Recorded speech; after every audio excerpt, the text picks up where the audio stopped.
হুজুরকে প্রশ্ন করো, ইয়া রাসূলুল্লাহ, হাবিবাল্লাহ, আইউল আমালু আফদালু ইনদাল্লাহ।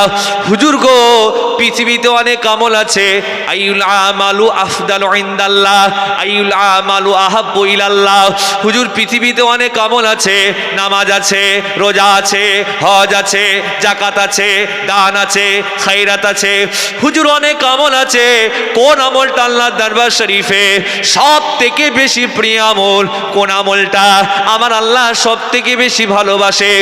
হুজুর সর্বপ্রথম বলেছিলেন আসসালাতু লিওয়াক্তিহা, সময় মতো নামাজ আদায় করা আল্লাহ দরবারে সব থেকে বেশি প্রিয় আমল। ইয়া রাসূলুল্লাহ, হাবিবাল্লাহ, এরপরে কোন আমলটা আল্লাহর দরবারে সব থেকে বেশি প্রিয় আমল? হুজুর 2 নম্বর বলেছিলেন বিরুল ওয়ালিদাইন, মা বাপের সেবা করা, মা বাপের খেদমত করা, মা বাপের দেখাশোনা করা, মা বাপকে মহব্বত করাটা আল্লাহ দরবারে সব থেকে বেশি প্রিয় আমার। নামাজের পরে কার কথা বলেছেন? এটুকুনি কথা বলবেন আমার সাথে। মা বাপের কথা বলেছেন। হুজুর বলছে খবরদার, মা বাপের সাথে বেয়াদবি করবে না। তোমরা তোমাদের মা বাপকে মহব্বত করবে, তাজিম করবে, সম্মান করবে, শ্রদ্ধা করবে, প্রেম করবে, প্যার করবে, মোহাব্বত করবে। আরে ভাইজান, প্রিয় রাসূলুল্লাহ বলেছেন নামাজের পরেই মা বাপের সেবা করাটা আমার আল্লাহ সব থেকে বেশি ভালোবাসেন। আর একটু আওয়াজ করে বলতে হবে, আর একটু মহাব্বতের সাথে বলতে হবে। একজনে চুপ করে থাকা যাবে না, আরো জোরে বলতে হবে সুবহানাল্লাহ। আচ্ছা, সত্যি কথা বলেন তো, জলসা শেষ হবে, দোয়া হবে, কিংবা এই শামিয়ানার বাইরে, এই চটের বাইরে যখন বার হয়ে যাবেন, আর মুখ থেকে কি সুবহানাল্লাহ বেরোবে? সত্যি কথা বলেন, বার হবে? আমি বলছি খিস্তি বেরোবে, গালাগালি বেরোবে, তুই তুকারি বেরোবে, বিড়ি বেরোবে, সুবহানাল্লাহ কিন্তু বেরোবে না। তো যা হবার এখানেই হচ্ছে, দিল থেকে ভক্তি মহব্বতের সাথে বলেন না সুবহানাল্লাহ। এতে লাভ আছে রে ভাই, লস নেই। 1 নম্বর লাভ, আল্লাহ 10টা নেকি দেন। 2 নম্বর লাভ, আল্লাহ জিন্দেগির 10টা সাগীরা গুনাহ মাফ করে দেন। এই যারা চটেতে বসে আছেন, বাইরে যারা আছেন তাদের কথা বলতে পারছি না। কেন পারছি না? ওদের ঘাড়ে শয়তান চেপে ধরেছে, যাসনি, চা খা, পাবজি খেল, ফ্রি ফায়ার খেল, ফুচকা খা, জিলিপি খা, বাদাম ভাজা খা। এখন যাবার দরকার নেই, এখন ওয়াজ করছে হাম্মাদ হুজুর, তারপর আরাক হুজুর, অনেক ব্যাপার। শয়তান চেপে ধরেছে। শয়তান কখনো চাইবে না আমরা আল্লাহর জান্নাতের বাগানে এসে বসে জান্নাতি হয়ে যাই। এই মুহূর্তে আপনারা আল্লাহর জান্নাতের বাগানে বসে আপনারা এই মুহূর্তে আল্লাহর জান্নাতি বান্দা হয়ে গেছেন।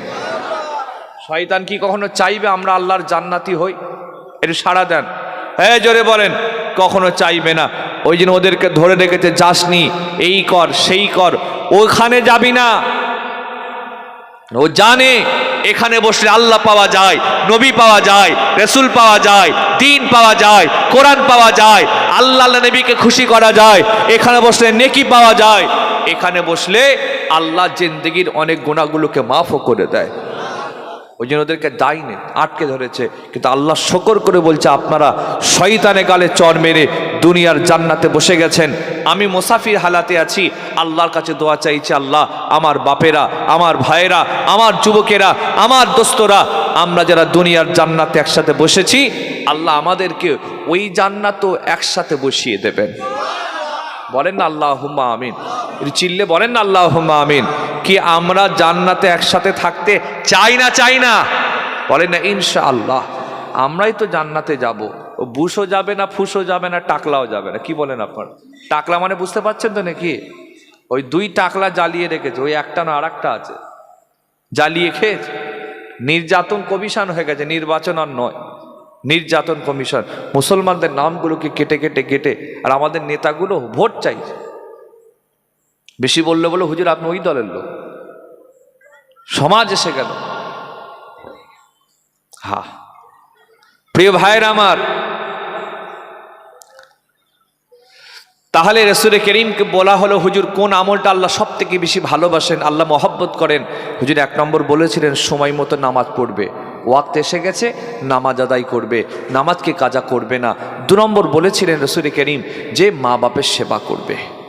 আচ্ছা বলেন তো, এখানে এতগুলো মানুষ বসে আছেন, এই হাদিস আপনাদের মুখস্থ, মা বাপের পায়ের তলায় কি আছে? একটুখানি সাড়া দিতে হবে, একটু কথা বলতে হবে আমার সাথে। এই কচিগুলো একটু কথা বলে বলেন, মা বাপের কদমের নিচে কি আছে? শুধু জান্নাত আছে, আর কিছু নেই? আর কি আছে? রাসূল করিম বলেছেন, হুমা জান্নাতুকা ওয়া নারুক, মা বাপের কদমের নিচে যেমন জান্নাত আছে তেমন জাহান্নামও আছে। মা বাপের কদমের নিচে শুধু জান্নাত নেই, জাহান্নামও আছে। এটা মনে রাখতে হবে আমাদেরকে। হুজুরা শুধু জান্নাত বলে বলে মাথায় ঢুকিয়ে দিয়েছে, এবার জান্নাত আর মাথায় ঢুকালে হবে না, ঢুকাতে হবে জাহান্নাম আছে মা বাপের কদমের নিচে। যেমন জান্নাত আছে তেমন জাহান্নামও আছে। মা বাপের কদমের নিচে কি আছে বলেন? জান্নাতও আছে, জাহান্নামও আছে। আচ্ছা, শ্বশুর শাশুড়ি পায়ের তলায় কি আছে? সব আই বুড়ো ছেলে বসে আছে নাকি? আর শ্বশুর শাশুড়ি পায়ের তলায় কি আছে? যদি কেউ বলে জাহান্নাম আছে, ঘরে গিয়ে বলে দেখবে, একবার কি আমত হয়ে যাবে, ঘরে ঢোকা বন্ধ করে দেবে। একটা হুজুর বলছে শ্বশুর শাশুড়ি পায়ের তলায় কি আছে, ওই হুজুর বলছে অ্যাপাচি বাইক আছে। কথাটা ভুল বলে না, কি বলেন আপনারা?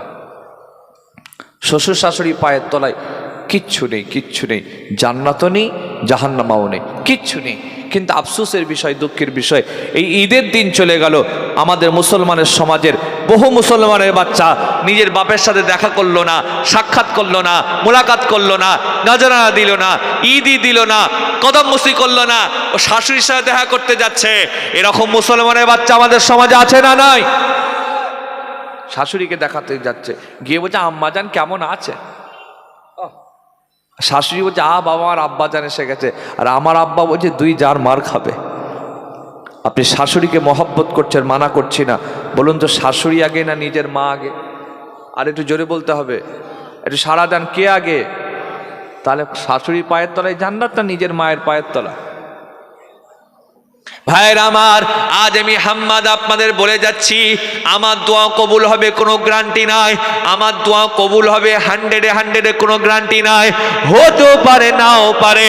হুজুরের দোয়া, ইমামের দোয়া, পীর সাহেবের দোয়া, পীরজাদার দোয়া, বক্তার দোয়া, নেতার দোয়া, নেত্রীর দোয়া, হাজী সাহেবের দোয়া আল্লাহর দরবারে কবুল হবে, এতে কোনো গ্যারান্টি নাই। হতেও পারে, নাও পারে। কিন্তু আপনার মা বাপের দোয়া যে কবুল হবে, 1500 বছর আগে আল্লাহ নবী তিনি তারা সোনার জবানেতে বলে গিয়েছে। হুজুর বলেছেন, খবরদার তোমরা তোমাদের মা বাপকে কষ্ট দেবে না, দুঃখ দেবে না, আঘাত দেবে না, তাকলিফ দেবে না, গালাগালি দেবে না, ধাক্কা মারবে না, টিটকিরি মারবে না। খবরদার মা বাপের সাথে বেয়াদবি করবে না। মনে রেখে দেবে, মা বাপের দোয়া আল্লাহর দরবার শরীফে তাড়াতাড়ি কবুলটা হয়ে যায়। মহব্বতে বলতে হবে। চাস্তানি লোকের দোয়া আল্লাহ তাড়াতাড়ি কবুল করেন। 4 ব্যক্তির দোয়া, 4 শ্রেণীর লোকের দোয়া আল্লাহ তাড়াতাড়ি কবুল করেন। 1 নম্বর মা বাপের দোয়া আল্লাহর দরবারে কবুল হয়ে যায়। 2 নম্বর মুসাফিরের দোয়া আল্লাহর দরবার শরীফে কবুল হয়ে যায়। 3 নম্বর অসুস্থ মানুষের দোয়া আল্লাহর দরবারে কবুল হয়ে যায়। 4 নম্বরে মাজলুমের দোয়া আল্লাহর দরবার শরীফে তাড়াতাড়ি কবুলটা হয়ে যায়। 1 নম্বর মা বাপ, 2 নম্বর সবাই মিলে বলেন মুসাফির। এই যে আমি মুসাফির হালাতে আছি ভাই, এখান থেকে যদি আপনারা দীঘায় বেড়াতে যান আপনারা মুসাফির, বকখালি বেড়াতে যান মুসাফির, ঠিক বলছি তো নাকি? 72 কিলোমিটারের বেশি যদি আপনি চলে যান আপনি মুসাফির।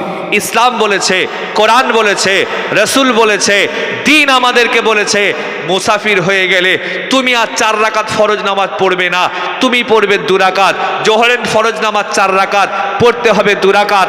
আসরের ফরজ নামাজ 4 রাকাত, পড়তে হবে 2 রাকাত। এশার ফরজ নামাজ 4 রাকাত, পড়তে হবে 2 রাকাত। আর মুসাফির হালাতে আল্লাহর কাছে দোয়া চাইলে আল্লাহ সেই বান্দার দোয়াকে কবুল করে নেন। আপনারা এখান থেকে দীঘায় বেড়াতে যাচ্ছেন, মুসাফির আছেন। বকখালি বেড়াতে যাচ্ছেন, মুসাফির আছেন। বুঝলেন? ফুরফুরা শিবে যাচ্ছেন, মুসাফির আছেন। আপনি কি করবেন? ফরজ নামাজগুলো সংক্ষেপ করে দেবেন। তবে ইমামের পিছনে জামাতে পড়লে 4 রাকাতই পড়তে হবে, তাই তো নাকি? একা একা পড়লে 4 রাকাতগুলো 2 রাকাত হবে। আর ছেলেগুলো দীঘায় বেড়াতে যাচ্ছে, না নামাজ পড়ছে না দোয়া চাইছে, ও তো এখান থেকে হাফ প্যান্ট কিনছে, কি ঠিক বলছে না ভুল বলছি গো? সারা দেয়নি, ছেলেগুলোকে হাঁপিয়ে গেল নাকি কি গো? বলবেন তা হাফ প্যান্ট কিনছে, বারমুন্ডা কিনছে, আরো হাবি জাবি কিনে নিয়ে দীঘায় যাচ্ছে। ও নামাজ পড়বে না দোয়া চাইবে? নবী বলেছেন দোয়া কবুল হয়। আজকাল একদল লোক বলে বেড়াচ্ছে দীঘায় মমতা ব্যানার্জি মন্দির তৈরি করেছে, মসজিদ চাই। দীঘায় মমতা মন্দির তৈরি করেছে, মসজিদ চাই। আমিও বলছি মসজিদ চাই, সমস্যা নেই। কিন্তু আপনারা বলেন, যে ছেলেটা নিজের পাড়ার মসজিদে নামাজ পড়ে না, গ্রামের মসজিদে নামাজ পড়ে না, ওই ছেলেটা দীঘায় মসজিদে নামাজ পড়বে বলে মনে হয়? ও নামাজ পড়বে? ও তো হাফ প্যান্ট পরে বল খেলছে, করছে। যদি বলে দীঘায় কি করতে যাচ্ছে, বলছে আল্লাহর নিয়ামত দেখতে যাচ্ছে। কি নিয়ামত দেখতে যাচ্ছে ভালোই জানে। এই মুহূর্তে দীঘায় যাওয়া গুনার কাজ, নিয়ামত আপনি দেখবেন অন্য জায়গায় যান, কিন্তু ওখানে গেলে নেকি যতটা হবে তার থেকে বেশি গোনা হবে। কি বলেন আপনারা? কেন আমাদের সমাজে কিছু মানুষ আছেন টুকটাক নামাজ পড়ে, কিন্তু বেড়াতে গেলে নামাজ তুলে দেয়। এমন কিছু মানুষ আছেন মাশাআল্লাহ নামাজ পড়েন, কিন্তু ভোটের সময় নামাজ তুলে দেয়। এরকম লোক আছে না নাই? এই জোরে বলেন না, আছে না নাই? রাজনৈতিক প্রচারে এত ব্যস্ত হয়ে যায়, ও নামাজ আসমানে তুলে দিয়েছে, আর পড়তে হয় না ওকে। এই নির্বাচন চলে এসেছে, চারিদিকে সমস্ত দলের প্রার্থীরা প্রচার করছে। আমি কোনো পলিটিক্সের লোক নই, তবে একটা কথা আপনাদের বলে যাচ্ছি, মাইকের আওয়াজ শুনছেন, বলে যাচ্ছি কথাটা। রাজনীতি করছেন করেন, দেশও পারমিশন দিয়েছে, ইসলামও পারমিশন দিয়েছে, সংবিধানও পারমিশন দিয়েছে, কোরআনও পারমিশন দিয়েছে। আপনি রাজনীতি করেন, সমস্যা নেই, কিন্তু একটা কথা মনে রাখতে হবে, রাজনীতি করতে গিয়ে আল্লাহ ভুলে যাবেন না, নবী ভুলে যাবেন না, রসুল ভুলে যাবেন না, দিন ভুলে যাবেন না, কোরআন ভুলে যাবেন না। রাজনীতি করতে গিয়ে হক হালাল, ন্যায় অন্যায়, পাক না পাক, জায়েজ না জায়েজ, এগুলোকে ভুলে যাবেন না। রাজনীতি করতে গিয়ে আমার আল্লাহকে অখুশি করবেন না, এটা মনে রাখতে হবে। আমার মুসলমান, আল্লাহ মানি, নবী মানি, রসুল মানি, কোরআন মানি, জান্নাত মানি, জাহান্নামা মানি। আমরা মানি, বিশ্বাস করি দুনিয়া চিরস্থায়ী নয়, দুনিয়া ক্ষণস্থায়ী, আখিরাত চিরস্থায়ী। আমরা বিশ্বাস করি আখিরাতে আমার আল্লাহ আমাদেরকে হিসাব নেবেন। তাই হাত জোর করে বলে যাচ্ছি, দুনিয়া কামাতে গিয়ে, পাওয়ার কামাতে গিয়ে, গদি কামাতে গিয়ে, পদ কামাতে গিয়ে, অর্জন করতে গিয়ে আপনি আখিরাতকে নষ্ট করবেন না। এরকম ব্যক্তি আমাদের সমাজে আছে না নাই? আল্লাহু আকবার। হালাল হারাম বাঁচছে না, ন্যায় অন্যায় বাঁচছে না, একটু মনেও হয় না যে আমাদেরকে একটু কবরে যেতে হবে, মরতে হবে, আল্লাহর সামনে হিসাব দিতে হবে, আল্লাহ প্রশ্ন করবে। কি গো, একটু মনে নেই আমাদের? তো রাসূল কারীম বলেছেন 4 শ্রেণীর লোকের দোয়া আল্লাহ কবুল করেন। 1 নম্বর মা বাপের দোয়া কবুল হয়, 2 নম্বর মুসাফিরের দোয়া কবুল হয়। আপনারা ফুরফুরা শরীফ যাবেন, মুসাফির, দীঘায় যাবেন, মুসাফির, আল্লাহর কাছে দোয়া চাইবেন। আল্লাহ হাবিব বলেছেন মুসাফির হালাতে দোয়া কবুল করেন। আল্লাহ আমি মুসাফির হালাতে আছি, আল্লাহ আপনি আমার দোয়া কবুল করেন, তওবা কবুল করেন, মোনাজাত কবুল করেন, জীবনের গুনাহ মাফ করেন। আল্লাহ নামাজি করেন, দিনদার করেন, পরহেজগার করেন, আল্লাহওয়ালা করেন। আল্লাহ আমার রুজিতে কারবারে বরকত দেন। প্রিয় রাসূলুল্লাহ বলেছেন এইভাবে দোয়া চাইবেন, আমার আল্লাহ অবশ্যই মুসাফিরের দোয়া কবুল করে নেবেন। ছেলেগুলো দোয়াই চাই না। এখান থেকে কষ্ট করে দাদা হুজুরের মাজারে যাচ্ছে, 5 থেকে 10 মিনিট সালাম দিচ্ছে আর চলে আসছে। ঠিক বলছে না ভুল বলছে? দুনিয়ার সামান্য পঞ্চায়েতের একটা মেম্বারের সই নিতে গেলে আপনাকে 8 ঘন্টা বসতে হয়, 2 ঘন্টা দাঁড়াতে হয়, বলবে কালকে এসো। আর আপনি মুজাদ্দেরে জামানের কাছ থেকে দোয়া নেবেন, রুহানি ফয়েজ নেবেন 5 মিনিট।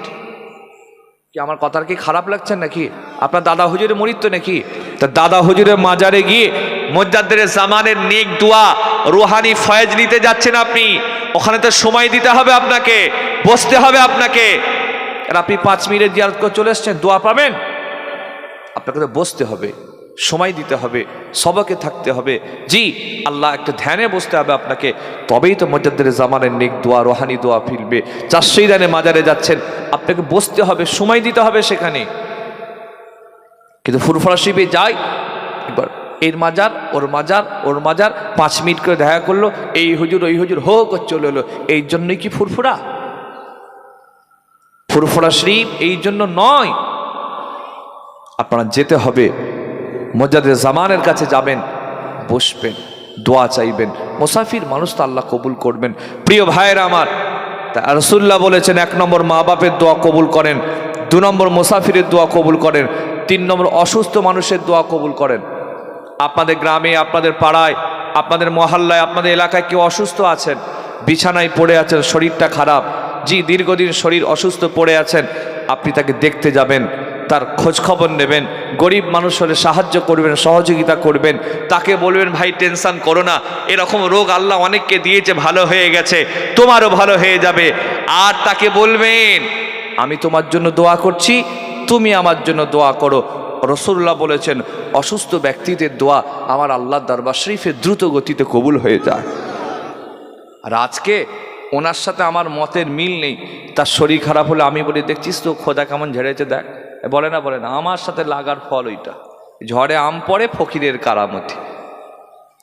আর একটা কথা বলে যাচ্ছি, মনে রাখবেন, কথাটা শোনেন। হঠাৎ মত, হার্ট অ্যাটাক মত, সানস্ট্রোক মত, সাইকেল নিয়ে যাচ্ছিল, মাথা ঘুরে পড়ে গেল, মরে গেল, চায়ের দোকানে বসে আড্ডা মারছিল, বুকে লাগছিল, চিনচিন করছে, হসপিটালে যেতে করতে গেলে মারা গেল। এ মরা ভালো মরা নয়। ভালো মরা নয় বলতে সুন্নাতি মরা নয়, পয়গম্বরী মওত নয়, নবীর তরিকা মতো মওত নয়। এ মওত সুন্নতি রাসূল করিমের তরিকা মতো মওত নয়। হুজুরের পয়গম্বরী মওত কিরকম? অসুস্থ অবস্থায় মওত।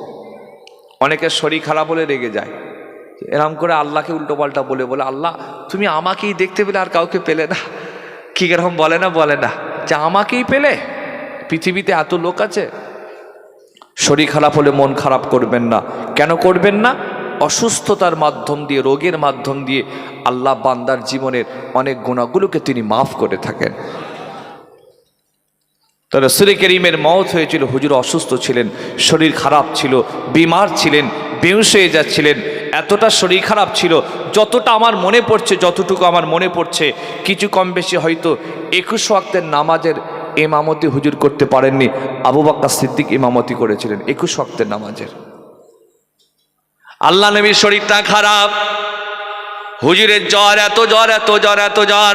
আম্মা আয়েশা বললেন আল্লাহ নবীর কপালে পট্টি লাগিয়ে রেখেছি, আল্লাহ নবীর শরীরটা খারাপ, হুজুরের কপালে পট্টি লাগানো রয়েছে, আল্লাহ নবী তিনি বেহুশ হয়ে যাচ্ছিলেন। এমন সময় নবী আমাকে বলল, ও আয়েশা, সাহাবারা কি নামাজ পড়ে নিয়েছে? না ইয়া রাসূলুল্লাহ, কেউ নামাজ পড়ে নাই, আপনার অপেক্ষায় তারা দাঁড়িয়ে রয়েছে। আয়েশা আমাকে পানি দাও। আম্মা জান রাসূলুল্লাহকে পানি দিলেন, হুজুর উজু করলেন, বেহুশ হয়ে গেলেন। ও আয়েশা, সাহাবারা কি নামাজ পড়ে নিয়েছে? না ইয়া রাসূলুল্লাহ, কেউ নামাজ পড়ে নাই, তারা আপনার অপেক্ষায় দাঁড়িয়ে রয়েছে। আয়েশা আমাকে আবার পানি দাও, আবার পানি দেওয়া হলো, হুজুর আবার উজু করলেন, আবার বেহুশ হয়ে গেলেন, আবার হুঁশ ফিরল। আয়েশা, সাহাবারা কি নামাজ পড়ে নিয়েছে?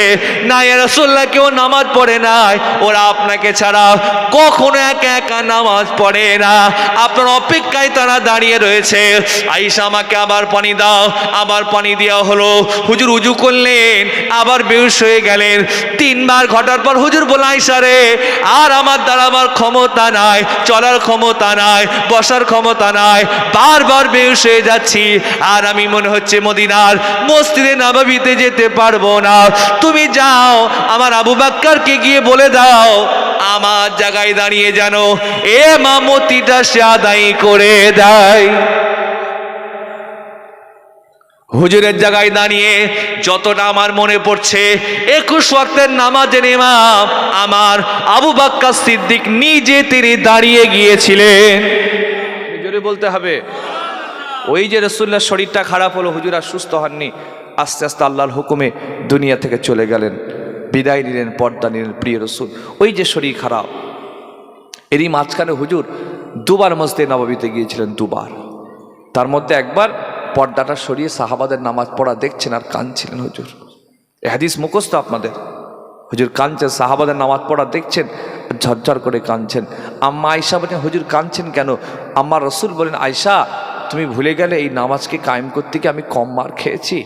আজকে আমি মদিনার মসজিদে নেই, কিন্তু আমার সাহাবারা নামাজ ছাড়ছে না, এটা এত ভালো লেগে গিয়েছে, আমার চোখ দিয়ে মহাব্বতের পানিটা গড়িয়ে যাচ্ছে।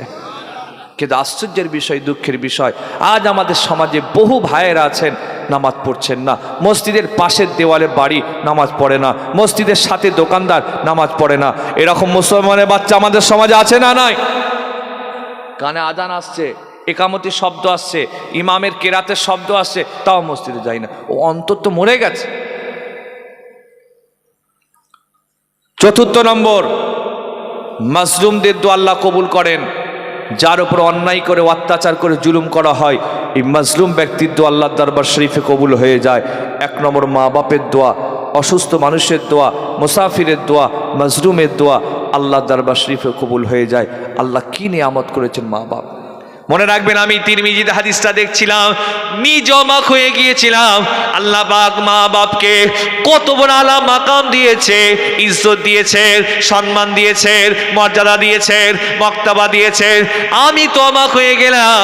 তিরমিজিতে রাসূলুল্লাহ বলেছে, যার উপরে মা রাজি বাপ রাজি, যার উপরে মা খুশি বাপ খুশি, তার উপরে স্বয়ং আমার আল্লাহ নিজে তিনি খুশি হয়ে যান। মহব্বতের সাথে বলতে হবে। এতগুলো মানুষ বসে আছেন, আপনারা কি না খেয়ে আছেন নাকি আল্লাহ জানে। দিল খুলে বলা যাবে না সুবহানাল্লাহ? আমার সাথে কথা বলেন। যার উপরে মা রাজি বাপ রাজি, তার উপরে রাজি কে? আরো জোরে বলতে হবে, তার উপরে রাজি কে? যার উপরে মা অসন্তুষ্ট বাপ অসন্তুষ্ট, তার উপরে অসন্তুষ্ট কে? এটাও মনে রাখতে হবে আপনাকে আমাকে। খবরদার কষ্ট দেবেন না। যাদের মা বাপ বেঁচে আছে, নসিব বড় আপনাদের, তকদির বড় আপনাদের, কপাল বড় আপনাদের। কি জন্য বড়? মা বাপ হচ্ছে ছেলে মেয়ের জন্য জান্নাতে যাওয়ার ওসিলা। প্রশ্ন আপনাদের কাছে, মা বাপের দোয়া কবুল হয় তো জানলাম, আচ্ছা মা বাপের বদ দোয়া কবুল হয় না? একটু সাড়া দেবেন আপনারা। চলেন হাদিস থেকে বলি। মা বাপের শুধু দোয়া কবুল হয় না, বদ দোয়া কবুল। একটা হাদিস পাক বলি আপনাদের। আল্লাহ রসুল বর্ণনা করছেন, বানি ইসরাইল যুগে একটা লোক ছিল, নাম ছিল তার জুরাইজ রহমাতুল্লাহ। জুরাইজ লোকটার নাম, খুব আল্লাহওয়ালা মানুষ ছিলেন, খুব অলি মানুষ ছিলেন। সারাদিন নামাজ পড়তেন, সারাদিন রোজা রাখতেন, সারা রাত নামাজ পড়তেন। প্রয়োজন ছাড়া বাজারে যেতেন না, প্রয়োজন ছাড়া আড্ডা মারতেন না, প্রয়োজন ছাড়া গল্প করতেন না। আরেকটুখানি সাউন্ডটা বাড়ানো যাবে? সাউন্ডটা বাড়াও তো একটু। প্রয়োজন ছাড়া আড্ডা মারতেন না, গল্প করতেন না।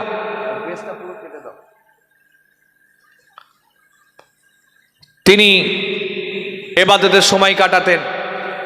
একদিন তিনি মায়ের কাছে থাকতেন। মাকে বলেন, আম্মা আমার দিল চাইছে একটু জঙ্গলে ইবাদত করব, আপনি আমাকে অনুমতি দেবেন? মা বলল, ঠিক আছে বাবা, দিলাম। কি করলেন আল্লাহর ওলিটা জুরাইজ রহমাতুল্লাহ, হাদিসটা অনেক বড়, আমি ছোট্ট করে বিষয়ের সাথে বলি। ইনি মায়ের অনুমতি নিয়ে জঙ্গলে চলে গেছেন, ইবাদত করছেন, সারা রাত নামাজ পড়েন, সারাদিন রোজা রাখেন, প্রয়োজন ছাড়া বাজারে যান না, আড্ডা মারেন না, গল্প করেন না, কোথাও যান না, কারো কাছে খেতেও যান না, খুশি করে কেউ দিয়ে গেলে খান, তাছাড়া খেতেন না। জঙ্গলে একটা ঘুমটি ঘর বানিয়ে আল্লাহর ইবাদতের সময় কাটাতেন। মায়ের দিল তো দীর্ঘদিন হয়ে গেছে, মাসের পর মাস পার হয়ে গেছে, জুরাইজ বাড়িতে আসেনি। মায়ের দিল মনে হবে না হবে না? একটু মাথাটা লাড়েন, কি হবে না হবে না? মা বলছে, মনে মনে ভাবছে, কি এমন ছেলে রে বাবা, আল্লাহ এমন গেল এলো না, মাস পার হয়ে যাচ্ছে, বছর পার হয়ে যাচ্ছে, এটা আমার কথা মনে হয় না? মায়ের কাছে জুরাইজ আসেন, উনি তো ইবাদত করছেন। মায়ের দিল ছেলের জন্য কাঁদছে। জুরাইজের আম্মা নিজে বার হয়ে গেছেন ছেলেটাকে খুঁজতে। খুঁজতে খুঁজতে, লোকেদের জিজ্ঞাসা করতে করতে, তালাশ করতে করতে জঙ্গলের ভেতরে জুরাইজের আম্মা যান, তারা খানকার সামনে গিয়ে পৌঁছে যান, ইবাদতগার সামনে গিয়ে পৌঁছে যান, গিয়ে ডাকছে, ও বাবা জুরাইজ দরওয়াজা খোলো, আমি তোমার মা এসেছি, দেখা করতে চাই, সাক্ষাৎ করতে চাই, দিদার করতে চাই, মোলাকাত করতে চাই। জুরাইজের মা ডাকছে, জুরাইজ দরওয়াজা খুলছে না, আওয়াজ দিচ্ছে না। সেই সময় জুরাইজ আল্লাহর নামাজেতে দাঁড়িয়েছিলেন। জুরাইজের আম্মাজান বাড়ি এসে ডাকছেন, ভেতরে জুরাইজ নামাজ পড়ছেন। আচ্ছা বলেন তো, নামাজ আগে না মায়ের ডাক আগে? সবাই মিলে বলেন, মায়ের ডাক আগে না নামাজ আগে?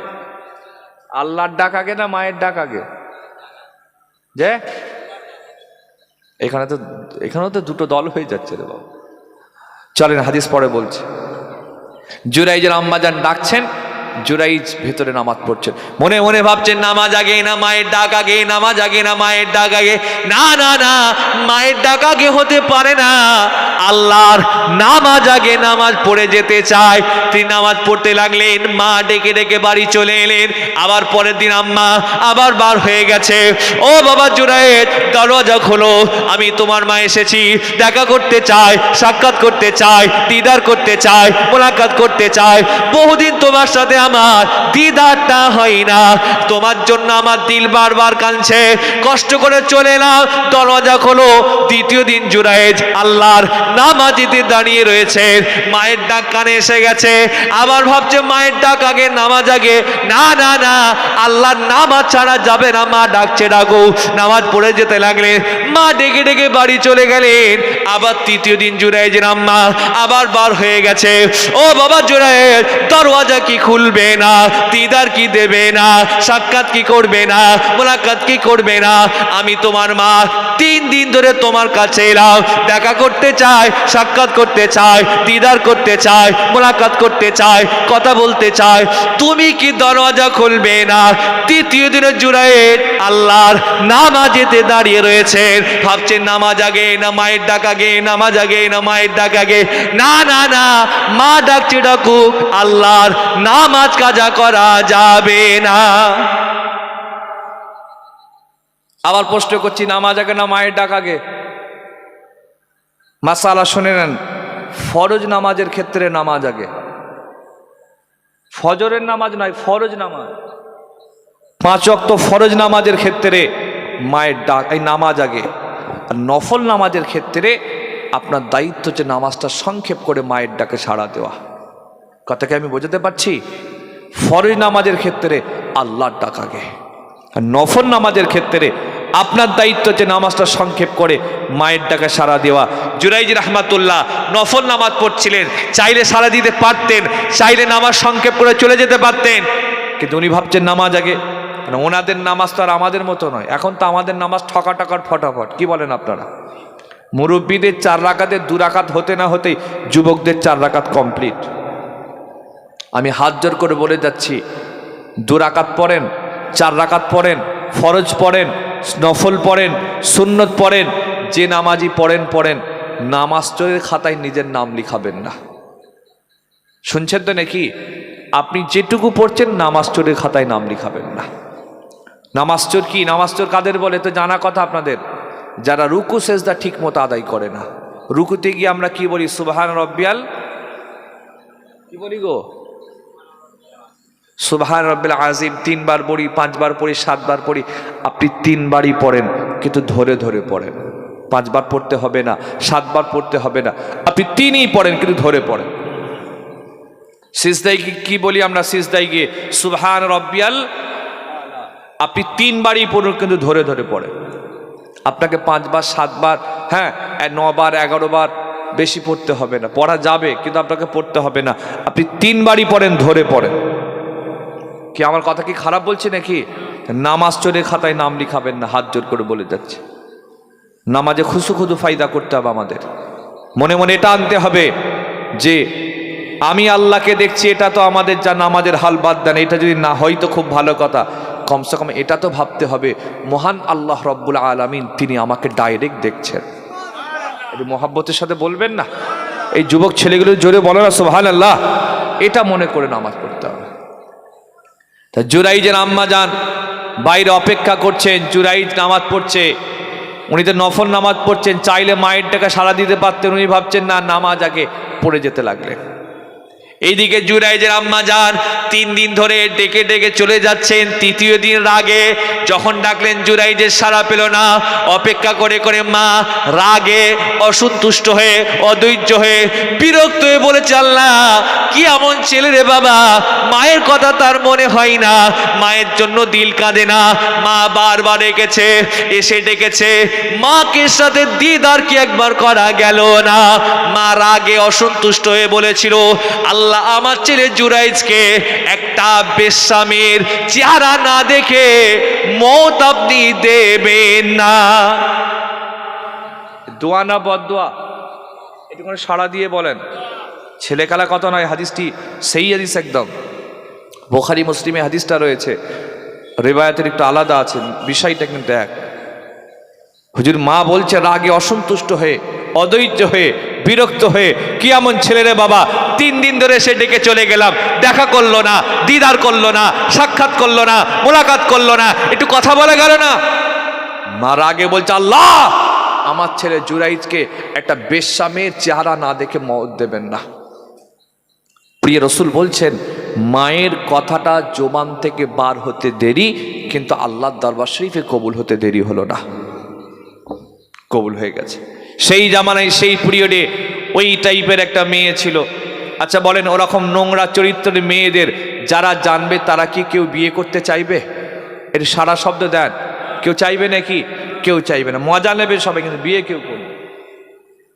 ওই টাইপের মেয়ে কেউ ভালোবাসে না, মহব্বত করে না, প্রেম করতে চায় না, বিয়ে করতে চায় না। ওই মেয়েটার কাছে খবর গেল জঙ্গলের ভেতরে জুরাইজ বলে একটা ছেলে আছে, আল্লাহওয়ালা ছেলে, নামাজি ছেলে, দিনদার ছেলে, পরহেজগার ছেলে, পৃথিবীর কারো কাছে মেশে না, দুনিয়ায় বাজার ছাড়া খায়, ঘর ছাড়া, নিজের ইবাদত ছাড়া বাজারে কোথাও যায় না, প্রয়োজন ছাড়া আড্ডা মারতে পারে না। ওনার কানে খবরটা এসেছে, মনে মনে ভাবছেন যদি জুরাইজকে আমার প্রেমে ফেলতে পারি, বিবাহ বন্ধনে আবদ্ধ করতে পারি, লোক আমাকে কেউ খারাপ মেয়ে বলবে না, বাজে মেয়ে বলবে না, নোংরা মেয়ে বলবে না, লোক আমাকে তখন বলবে আল্লাহর ওলির স্ত্রী বলবে। ঠিক বলছে না ভুল বলছে? হুজুরের বউ বলবে, পীরের বউ বলবে। এই চিন্তা ভাবনা করে ওই বেশ্যা মেয়েটা খোঁজ করে তালাশ করে জুরাইজের ঘরের সামনে দাঁড়িয়ে অপেক্ষা করছে। 1 দিন 2 দিন 3 দিন অপেক্ষা করতে একদিন জুরাইজের সাথে ডাইরেক্ট দিদার হয়ে যায়, সামনাসামনি হয়ে গেছে। মা কি বলেছিলেন? আল্লাহ একটা বেশ্যা মেয়ের চেহারা না দেখে মওত দেবেন না। মায়ের কথা কবুল হয়েছে না হয়নি? এই জোরে বলতে হবে, খুব বদ্দুয়া কবুল হয়ে গেছে। মেয়েটা কি করছে? সামনে মেয়েটা জুরাইজকে সামনে পেয়ে ভালো প্রস্তাবও দেয়, খারাপ প্রস্তাবও দেয়, পজিটিভ প্রস্তাবও দেয়, নেগেটিভ প্রস্তাব দেয়। খারাপ মানে বুঝতে পারছেন তো আপনারা? সব রকম প্রস্তাব দিচ্ছে। জুরাইজ বলেন চলে যাও, দাঁড়াবে না, এখানে আসবে না, আমি জুরাইজ এই দিকে আমার ইন্টারেস্ট নাই, আমি আল্লাহর ইবাদতের সময় কাটাই, সারা রাত নামাজ পড়ি, সারাদিন রোজা রাখি, সারা রাত নামাজ পড়ি, সারাদিন রোজা রাখি, দুনিয়ার কারোর দিকে ইন্টারেস্ট নাই। মেয়েটি আসে, আবার তাড়িয়ে দেয়, আবার আসে, আবার তাড়িয়ে দেয়, আবার আসে, আবার তাড়িয়ে দেয়। বারবার যখন মেয়েটাকে জুরাইজ তাড়িয়ে দিচ্ছেন, মেয়েটা সেন্টিমেন্টে লেগেছে যে এর একটা ব্যাপার আমি করে ছাড়বো, আমার পিছনে ছেলেরা দৌড়ই আর এ আমাকে তাড়াচ্ছে। কি করলো ওই মেয়েটা? সেই সময়ে সেই পিরিয়ডে একটা রাখালের সাথে সম্পর্ক তৈরি করে। রাখাল সম্পর্ক তৈরি করার বিনিময়ে প্রেগনেন্সি এসে গেল, তার মধ্যে গর্ভবতী হয়ে গেল, বাচ্চা চলে এলো। কিছুদিন পর বাচ্চা দুনিয়াতে প্রসব করলো। আচ্ছা বলেন তো, একটা অবিবাহিত মেয়ে যদি বাচ্চা প্রসব করে, বাচ্চার জন্ম দেয়, লোকেরা প্রশ্ন করবে না এই বাচ্চার বাপকে? এর সারা শব্দ দেবেন? করবে না। সবাই মেয়েটাকে জিজ্ঞেস করছে, এই বাচ্চার বাপকে, এই সন্তানের পিতাকে কে? এই সন্তানটার এলাকার লোক, গ্রামের লোক, পাড়ার লোক, মহল্লার লোক সবাই প্রশ্ন করছে, বল কে এই বাচ্চাটার বাপ, পিতাকে, এই সন্তানটা কার? সবাই যখন প্রশ্ন করছে, মেয়েটা বলছে শুনবে কে? হ্যাঁ শুনতে চাই। ওই যে যাকে তোমরা অলি বলে মানো, হুজুর বলে মানো, পীর বলে মানো, আল্লাহ বলে মনে মনে করো, ওই বদমাইশটাই কাজ করেছে। আচ্ছা আসলে কাজটা কে করেছে? সবাই মিলে বলেন। রাখাল। দোষ দিয়েছে কার নামে? আল্লাহর অলির নামে। আর এরকম অপবাদ দিলে লোকের আগে কিন্তু বিশ্বাস করে নেয়। কি বলেন আপনারা? সব থেকে খারাপ মানুষের নামে যদি কেউ বদনাম করতে হয়, সবার আগে মেয়ে দিয়ে বদনাম করে। আপনি সবাইকে দেখবেন সবার আগে মেয়ে দিয়ে বদনাম লাগিয়ে দেয়। মেয়ের বদনাম ঠিক হোক না হোক সবাই বলবে ঠিক, ভুল হলেই বলবে ঠিক। ইমামদের তারাবে কি করে দেখবেন, ইমামদের পিছনে কোনো একটা মেয়ের বদনাম দিয়ে দেয়। কি ঠিক বলছে না ভুল বলছে? হুজুরদের বদনাম কি করবে? হ্যাঁ হুজুররা সব এইরকম, এই করে সেই। কারোর নামে অপবাদ দেবেন না, কবিরা গুনাহ। কারোর নামে সে যেই হোক, কারোর নামে না জেনে না শুনে কোনো ছেলে মেয়ের নামে অপবাদ দেবেন না, কবিরা গুনাহ, কঠিন গুনাহ। যেই মেয়েটি বললেন কথাটা এলাকার লোক গ্রামের লোক বিশ্বাস করে নিয়েছে, হ্যাঁ মেয়েটি সত্যি কথা বলছে, এই কথা মিথ্যা কেউ তো বলতে পারে না। এলাকার লোক গ্রামের লোক দলে দলে জুরাইজের কাছে চলে এলো। এ জুরাইজ দরওয়াজা খোলো। দরওয়াজা ঠুকতে শুরু করলো। জুরাইজ দরওয়াজা খোলো। হুজুর দরওয়াজা খুললে, ও জুরাইজ তোমাকে আমরা অলি বলে মানতাম, হুজুর বলে মানতাম, পীর বলে মনে করতাম, তুমি যে এত বদমাইশ জানা ছিল না। ওই মেয়েটার সাথে খারাপ সম্পর্ক তৈরি করে দুনিয়ায় বাচ্চা জন্মগ্রহণ করে গেল। জুরাইজ বলেছিল খবরদার আমার নামে বদনাম দেবে না, আল্লাহর নামে কসম করে বলছি এ কাজ আমি করি নাই। লোকেরা মানবে না, বিশ্বাস করবে না। হুজুরকে মারতে শুরু করলো। হুজুরের ঘরকে, বাড়িকে, হুজুরাখানাকে, ইবাদতখানাকে তারা ভেঙে ঘুরিয়ে দেয়। হুজুর বলেছিল খবরদার আমাকে তোমরা মারবে না, আঘাত করবে না, কষ্ট দেবে না, ঘর বাড়ি তোমরা ভাঙবে না। আমি আল্লাহর নামে কসম করে বলছি এ কাজ আমি করি নাই। লোকেরা বিশ্বাস যখন করবে না, হুজুর তখন বলেছিল এক কাজ করো, ওই মেয়েটার বাচ্চাকে আমার সামনে নিয়ে এসো। মেয়েটার বাচ্চাকে আনা হলো। হুজুর মেয়েটার বাচ্চাকে বলেছিল তুমি কি বলবে তোমার প্রকৃত পিতাকে? আল্লাহর হুকুমে তুমি বলে দাও তোমার প্রকৃত পিতাকে। আল্লাহর হুকুমে বাচ্চার জবান খুলে গেছে। বাচ্চার ওই সময় বলেছিলেন আমার প্রকৃত পিতা হলো অমুক নামের একটা রাখাল। আস্তে করে বলেন তো, একটু আস্তে করে বলেন। এটা যদি আসতে হয় তো একটু জোরে বলা যাবে না সুবহানাল্লাহ? সামনে নির্বাচন বলে গলা বাঁচাচ্ছেন নাকি আপনারা? সামনে ভোট আছে, চিল্লাতে হবে, ফাটাফাটি করতে হবে। তারপর তো আপনার এটা নিশাপুর অঞ্চল, তো ওরে বাপ এ তো গরম এলাকা। তা ওই জন্য কি গলা বাঁচাচ্ছেন নাকি? নেতাদের জন্য গলা ফাটিয়ে কতটা কি দুনিয়া হবে আমি জানি না, আখিরাত কি হবে জানি না। তবে আল্লাহ রাসূলের জন্য আপনি গলা ফাটাবেন, দুনিয়াও হবে ইনশাআল্লাহ, আখিরাত আল্লাহ কামিয়াব করে দেবে। চিৎকার করে জোরে বলা যাবে না সুবহানাল্লাহ? একজনও চুপ করে থাকবেন না। আল্লাহকে রাজি করার জন্য আল্লাহ আসমান থেকে ডাইরেক্ট দেখছেন। আল্লাহকে রাজি করার জন্য জোরে বলেন না সুবহানাল্লাহ? তাকবীরের ধ্বনি দেন তো একবার দেখি, না রে তাকবীর।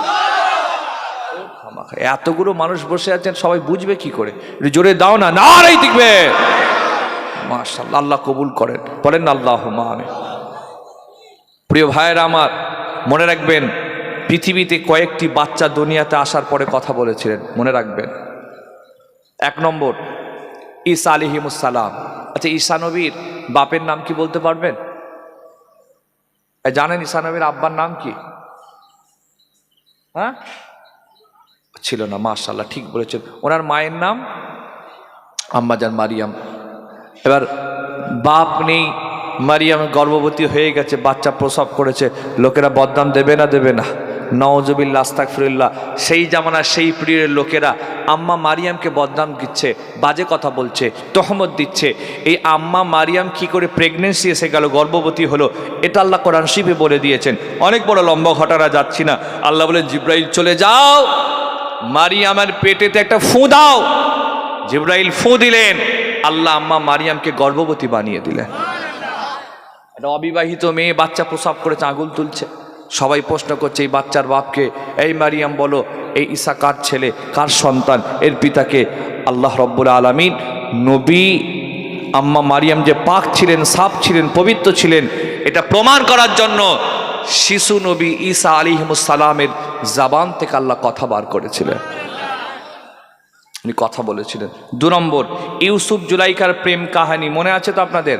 ওর মাঝখানে একটা বাচ্চা শিশু ছিল। ইউসুফ নবীর নামে যখন জুলাইখা অপবাদ দিল, যে জুলাইখা বলল ইউসুফ আমার সাথে খারাপ কাজ করতে এসেছে, বাজে কাজ করতে এসেছে, আসলে এই করতে গেছে, দোষ দিয়ে দিয়েছে। আল্লাহ রব্বুল আলামিন নবী ইউসুফ যে পাক ছিলেন, পবিত্র ছিলেন, এটা প্রমাণ করার জন্য ওখানে একটা সদ্য ভূমিষ্ঠ বাচ্চা ছিল, তার জবান থেকে আল্লাহ কথা বার করেছিলেন। আর এই যে জুরাইজ যে পাক ছিলেন, পবিত্র ছিলেন, এটা প্রমাণ করার জন্য ওই বাচ্চা শিশুর জবান থেকে আল্লাহ কথা বার করেছেন। বলা যাবে না সুবহানাল্লাহ?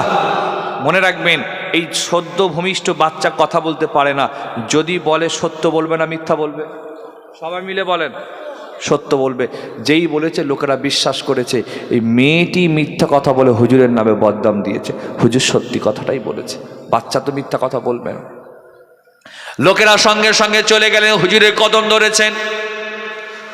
ও জুরায়েদ, ক্ষমা করে দেন, মাফ করে দেন, ক্ষমা করে দেন, মাফ করে দেন।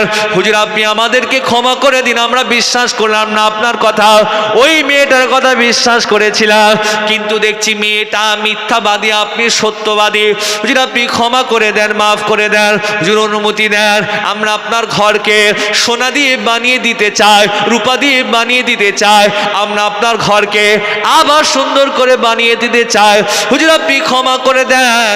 জুরাইজ বলেছেন, খবরদার, সোনা দিয়ে বানাতে হবে না, রূপা দিয়ে বানাতে হবে না, তোমরা আমাকে ছেড়ে দাও। আমি বুঝতে পেরেছি কি জন্য এটা হয়েছে, এটা হলো আমার মায়ের বদদুয়া। তিনি আর দেরি করলেন না, তাড়াতাড়ি ছুটে দৌড়ে চলে গিয়ে মায়ের কদমটা জড়িয়ে ধরেছেন। আম্মা আপনি ক্ষমা করে দেন, মাফ করে দেন, ক্ষমা করে দেন, মাফ করে দেন। আম্মা আপনি যখন আমাকে গিয়ে ডাকছিলেন, আপনার আওয়াজ আমি পেয়েছি, কিন্তু আমি আল্লাহর নামাজে দাঁড়িয়েছিলাম, নামাজে এত মজা লাগছিল, নামাজ আমার ছাড়তে মন চায় না। আম্মা আপনি আগে অসন্তুষ্ট হয়ে এমন বদদুয়া করলেন, আল্লাহ কবুল করে নিয়ে এই বিপদ হয়ে গিয়েছে। আম্মা ক্ষমা করে দেন, মাফ করে দেন, ক্ষমা করে দেন, মাফ করে দেন। ক্ষমা না করলে জাহান্নামী হয়ে যাব। ওই সময় জুরায়েজ আম্মা বলেছিল, যা বাবা জুরায়েজ, আমি মা তোমাকে আল্লাহর রাস্তায় ক্ষমাটা করে দিলাম। এত জোরে বলতে পারলেন না? দেখছেন তো, মায়েদের দোয়াও যেমন কবুল হয়, মায়েদের বদদোয়াও এই জোরে বলতে হবে, এটা মনে রাখতে হবে আমাদের। আজ যারা আমার মা বোন যারা বক্তব্য শুনছেন, আমি জানি না আমার মা বোন বক্তব্য শুনছেন কিনা, যদি না শুনে থাকেন এই কথাটা একটু খেয়াল করে শুনবেন। আর আপনাদেরকেও বলে যাচ্ছি, জলসা শেষে বাড়িতে চলে গিয়ে নিজের মাকে, নিজের বোনকে, নিজের স্ত্রীকে, নিজের মেয়েকে বলে দেবেন, ফুরফুরা শরীফের আমজদ হুজুরের ছেলে হাম্মাদ বুখারী এসেছিল, বলে গেছে কোন কথা, খবরদার নিজের ছেলে মেয়ের নামে বদদোয়া করবেন না, বদদোয়া করবেন না, বদদোয়া করবেন না। আপনার ছেলেরা দুষ্টুমি করে, বদমাইশি করে, বিরক্তপনা করে, ছটপটে করে, বাজে ব্যবহার করে, আপনার ছেলে আপনার কথা শোনে না, আপনি রাগের মাথায় বদদোয়া করছেন, তুই জাহান্নামায় যা, চাকার তলায় যা, গাড়ির তলায় যা, মরে যা, খাই হয়ে যা, এরকম বলে না, বলে না? জোরে বলেন, বলে না, বলে না? আল্লাহ না করুক, যদি আপনার কথাটা কবুল হয়ে যায়, আপনার ছেলে মেয়ের নসিবটাই তো শেষ হয়ে যাবে, আপনারই তো ছেলে মেয়ের নসিবটা শেষ হয়ে যাবে। কি করে আপনি নিজের ছেলেদের জন্য বদদোয়া করছেন? আরে বাচ্চারা তো দুষ্টুমি করবে, বদমাইশি করবে, বিরক্তপনা করবে, ছটপটে করবে, বাজে ব্যবহার করবে, ওরাই তো করবে। আপনি বলছেন জাহান্নামাই যা, কি এরকম বলে না, বলে না? আর কি বলে, দু একটা শিখিয়ে দেন না। আর আপনাদের দেশে কি বলে একটু শিখিয়ে দেন, অন্য জলসায় তাহলে বলতে পারবো কি বলে। এখানে কিছু বলে না, অবশ্য আল্লাহওয়ালা দেশ মনে হচ্ছে। আর কিছু বলে নাকি? আর অনেক কোনো নোংরা নোংরা বাজে কথা বলে, হাত জোর করে বলে যাচ্ছে। হ্যাঁ, গালাগালি করে, ও এই ইউটিউবার হয়ে বলছে গালাগালি করে, যাই হোক বলেছে তো সাহস করে, হাত জোর করে বলে যাচ্ছি, খবরদার বদদোয়া করবেন না, রাগের মাথা তো দোয়া করবেন। আপনি আল্লাহকে বলেন, আল্লাহ আমার ছেলে দুষ্টু, সদমাইশি, দুরন্তপনা, বদমাইশি, ছটপটে, আল্লাহ আমি সহ্য করতে পারছি না, আমি দোয়া করছি আল্লাহ আপনি আমার ছেলেকে নামাজি করে দেন, দিনদার করে দেন, আল্লাহওয়ালা করে দেন, মুত্তাকি করে দেন, ইমাম করে দেন, আল্লাহ আমার ছেলেকে শান্ত করে দেন, আল্লাহ আমার ছেলেকে ওলি বানিয়ে দেন। ইনশাআল্লাহ আল্লাহ মায়ের দোয়া ফিরিয়ে দেয় না, অবশ্যই মায়ের দোয়া একদিন কবুল করে আপনার ছেলেকে আমার আল্লাহ ওলি বানিয়ে দেবেন। আপনি বলছেন জাহান্নামে যা, খবরদার বদদোয়া করবেন না, বলে যাচ্ছি। যতই দুষ্টুমি করুক, বদমাইশি করুক, আপনি আগে তো দোয়া চাইবেন। আমি অনেক দিন আগে একটা জলসাই বলেছিলাম, হয়তো আশপাশে আসলেও বলে থাকতে পারি, খানায় কাবার একজন ইমাম ছিলেন।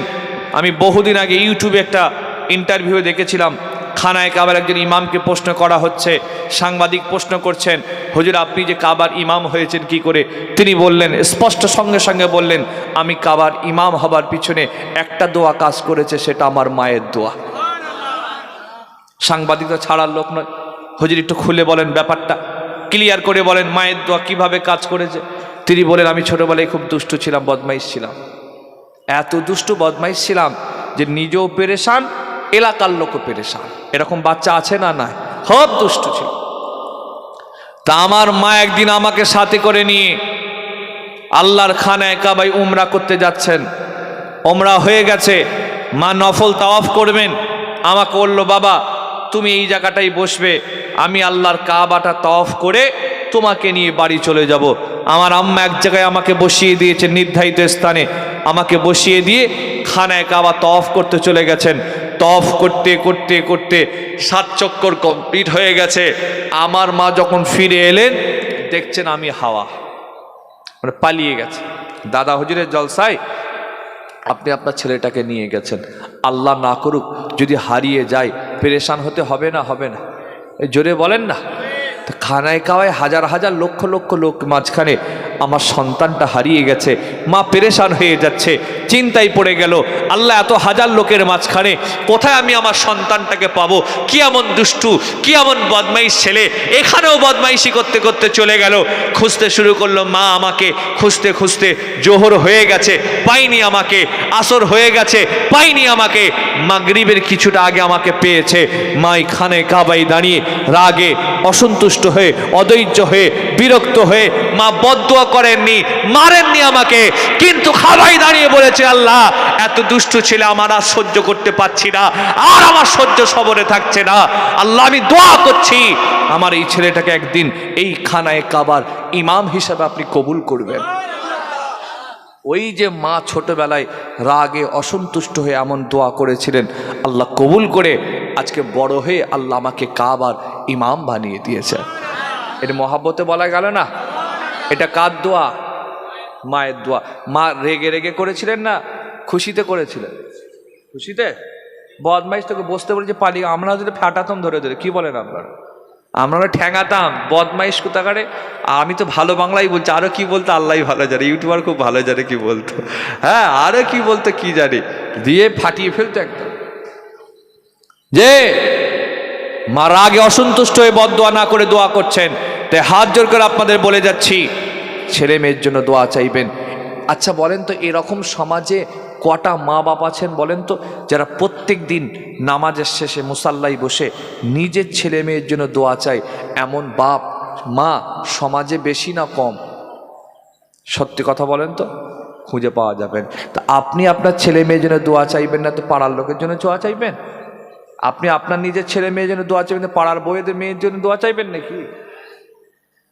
বলে যাচ্ছে আপনাদের, রাগ করছেন নাকি আমার কথায়? প্রত্যেক দিন নামাজের মুসাল্লায় বসে মা বোনগুলো শোনেন, 5 ওয়াক্ত জামাতে না পারলেও 1 ওয়াক্ত নামাজের শেষে বসে, নামাজের মুসাল্লায় বসে নামাজ শেষে আল্লাহর কাছে খাস এই নিয়ে তো দোয়া চাইবেন নিজের সন্তানের জন্য, নিজের ছেলের জন্য, নিজের মেয়ের জন্য। আল্লাহ সন্তান আপনি দিয়েছেন, ছেলেও আপনি দিয়েছেন, মেয়েও আপনি দিয়েছেন। আল্লাহ এই ফিতনা ফাসাদের জামানায়, কিয়ামতের করিব জামানা, আখরি জামানা, আল্লাহ আমার ছেলে মেয়েকে হেফাজত করবেন, নসিব বড় করবেন, তকদির বড় করবেন, কপাল বড় করবেন, চরিত্রবান করবেন, আল্লাহওয়ালা করবেন, মুত্তাকি করবেন, ইমাম করবেন। আল্লাহ আমার ছেলে মেয়েকে ওলি হিসাবে কবুল করবেন। এই মা আপনার অন্তর থেকে যখন দোয়া চাইবেন, ইনশাআল্লাহ আল্লাহ একদিন কবুল করে আপনার ছেলে মেয়েকে আমার আল্লাহ ওলি বলে কবুল করে নেবে। চাইবেন তো নাকি ইনশাআল্লাহ? জোরে শুনতে চাই, জোরে শুনতে চাই ইনশাআল্লাহ। তুমি বিয়ে করেছো? তুমি কি দোয়া চাই? ও বলছে ইনশাআল্লাহ। করছি বিয়ে করেছো? এরাও বলছে ইনশাআল্লাহ। ঠিক আছে, শিখে রাখো, পরে কাজে লাগবে। ঘরে গিয়ে বলে দেবেন, আল্লাহ কবুল করুক। বলেন না আল্লাহুম্মা আমিন। একবার দরুদ শরীফ পড়ে নি, আল্লাহুম্মা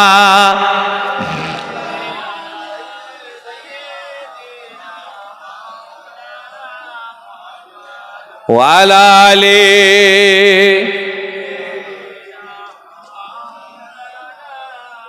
या रसूल अल्लाह, या रसूल अल्लाह, मुझ पर करम की नजर हो, तेरे दर पे आए हैं बन के सवाली, नूरानी चेहरा नूरानी चेहरा सबको दिखा दो, आरमाने दिल खुदारा मिटा दो। या रसूल अल्लाह, या रसूल अल्लाह, मुझ पर करम की नजर हो, तेरे दर पे आए हैं बन के सवाली।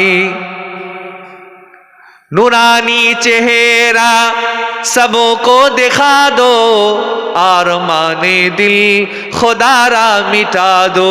या रसूल अल्लाह, या रसूल अल्लाह, मुझ पर करम की नजर हो, तेरे दर पे आए हैं बन के सवाली। अल्लाहुम्मा माशाल्लाह माशाल्लाह माशाल्लाह। জোরে জোরে আরেকটু আওয়াজ করে পড়েন ওয়ালালে।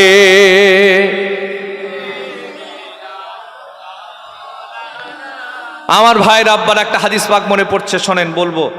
তার আগে একটা কথা প্রশ্ন করতে চাই। আচ্ছা বলেন তো, যতদিন যাচ্ছে আমাদের সমাজে হালাল বাড়ছে না হারাম বাড়ছে? এরাই বলবে, আপনারা বলবেন না? এই কোচি যুবকগুলো একটু জোরে বলে না, হালাল বেড়েছে না হারাম বেড়েছে? আর একটু আওয়াজটা জোরে দেন, এতে টেম্পার ভালোই আছে। জোরে বলেন, হালাল বেড়েছে না হারাম বেড়েছে? যতদিন যাচ্ছে আমাদের সমাজে মসজিদ বেড়েছে না কমেছে? জোরে বলতে হবে। এই একটা নতুন মসজিদ হচ্ছে আমাদের মুর্শিদাবাদে, কি নাম গো? ভালোই জানেন আপনারা। ফাঁকা মাঠে মসজিদ হচ্ছে, জুম্মার দিন ছাড়া 5 ওয়াক্ত কে নামাজ পড়বে আল্লাহই জানে। গ্রামে হলে 5 ওয়াক্ত মুসল্লি পাওয়া যাবে, জুমার দিন তো হাজার আশপাশ থেকে লোকজন চলে এসে নামাজ পড়বে, ঠিক আছে। 5 ওয়াক্ত নামাজ পড়বে কে? আচ্ছা মসজিদ করছে ঠিক আছে, সমস্যা নেই, কিন্তু ওই মুর্শিদাবাদে ঐতিহাসিক মসজিদটা যে বন্ধ করা আছে ওইটা চালু করবে কে? ওই মুর্শিদাবাদের পাশে একটা মসজিদ আছে, আদিনা মসজিদ, তালা মারা আছে, ওটা চালু করবে কে? কলকাতার বুকে আমি দায়িত্ব নিয়ে বলে দিচ্ছি, কলকাতা শহরটা আপনি ঘুরবেন, কোটাল কলকাতায় অনেক মসজিদ বন্ধ হয়ে পড়ে আছে, চালু করবে কে? কি রাগ করছেন নাকি? কিন্তু আমাদের ছেলেরা ঝগড়া করে, মারামারি করে, পাটিবাজি করে, দলবাজি করে, গ্রুপিং করে, এটা অমুক সিলসিলা অমুক সিলসিলা, ঠিক বলছে না ভুল বলছি? রাতারাতি মসজিদ তৈরি করছে, ওইগুলো চালু করবে কে? জি, নিজেরা এখানে মারামারি, ওই মসজিদগুলো কে চালু করবে? নিজেরাও পড়তে পারছি না, আর মসজিদ চালু করার মতো লোকও আমরা তৈরি করছি না। প্রিয় ভাইয়ের আমার, তা বলে মসজিদ বেড়েছে না কমেছে? জোরে বলো, বেড়েছে না কমেছে? মাদ্রাসা বেড়েছে না কমেছে? জলসা বেড়েছে না কমেছে? ঈদগাহ, খানকা, হুজুর, পীর সাহেব, পীরজাদা, বক্তা, ইমাম সাহেব, হাজি সাহেব, হাফেজে কোরআন আমাদের সমাজে বেড়েছে না কমেছে? আচ্ছা ঘুরিয়ে বলেন তো, হারামখোর বেড়েছে না কমেছে? এ একাই বলবো, আপনারা বলবেন না? এই একটু জোরে বলেন না, হারামখোর বেড়েছে না কমেছে? মাতাল বেড়েছে না কমেছে? সুদখোর বেড়েছে না কমেছে? ঘুষখোর বেড়েছে না কমেছে? এলআইসি, সমিতি, বন্ধন, গ্রুপ লোন, তাসের আড্ডা, জুয়ার আড্ডা, গ্রামের আড্ডা, বলেন আমাদের সমাজে বেড়েছে না কমেছে? লটারির টিকিট কাটার লোক, কিছু কিছু বুড়ো বলছে মরে তো যাবো, মরার আগে নসিবটা চেক করে দেখি, বলছে নসিবটা চেক করে দেখি মরার আগে। কি আশ্চর্য বলেন। আবার কেউ কেউ যে বিসমিল্লাহ বলে চালা, এরকম আছে না? নাই, যে বিসমিল্লাহ বলে মা। আপনার ঝাপবেড়ে বাজারে আগের তুলনায় টিকিটের দোকান বেড়েছে না কমেছে? তারা করছে, অমুসলিমরা কাটছে কাটুক, আপত্তি নেই, কিন্তু আমাদের মুসলমানের বাচ্চারা টিকিটের দোকান দিয়ে বসে আছে। কি ঠিক বলছি না? কি আশ্চর্য বলেন তো। একটা আমি এই ঈদের আগে, এই রমজানের আগে এক জায়গায় ওয়াজ করছিলাম। এই কষ্ট হচ্ছে নাকি আপনাদের? তা আমার দিকে তাকান, এই দিকে তাকান, লাভ আছে, উপকার আছে, ফায়দা আছে। রমজানের আগে এক জায়গায় ওয়াজ করছি, এই টিকিট নিয়ে কথা বলছি, যেমন আপনাদের সবার সামনে বলছি। বলেন তো টিকিট কাটা হালাল না হারাম? সবাই মিলে বলেন হারাম। সবাই বলছে হারাম। ওখানে একটা বাপ তার ছেলেকে নিয়ে বসে আমার সামনে ওয়াজ শুনছে। তা আমি চিল্লে বলছে হালাল না হারাম? সবাই বলছে হারাম, বাচ্চাটাও বলছে হারাম। আমার কি মনে হলো, হঠাৎ করে বললাম, কচি বলতে পারবে কত করে দাম? বলছে 30 টাকা। আর তুমি জানলে কি করে? বলছে আমার আব্বা কাটে। ও বসে আছে কার কোলে? এই কথা বলে না। এই বসে আছে কার কোলে? ও বাপের কোলেই বসে আছে। বলছে আমার আব্বা কাটে। ওর আব্বার মুখটা দেখছি পুরো বাংলার 5 হয়ে গেছে। এখানে তো আমি একা বসে আছি, ওখানে আমার পাশে ইমাম বসে আছেন, ওখানে মাদ্রাসা আছে, মাদ্রাসার হুজুরগুলো আমার পিছনে বসে বসে ওয়াজ শুনছে। ও যদি আক্কেল থাকে দ্বিতীয়বার টিকিটটা কাটবে। আল্লাহ না করুক, হে আমার নিশাপুর এলাকার ভাইয়ের আব্বারা, আল্লাহ না করুক, ধরেন আপনাদের এলাকার কোনো একটা ছেলে কিংবা কোনো একটা যুবক টিকিট কেটে 1 লক্ষ টাকা পেয়েছে। 1 কোটি টাকা তো অনেক বড় অ্যামাউন্টের টাকা, ছেড়ে দিলাম 1 লাখ টাকা পেয়েছে। আমি তো হালকা বয়সের বাচ্চা ছেলে, বাদ দিন আমার কথা।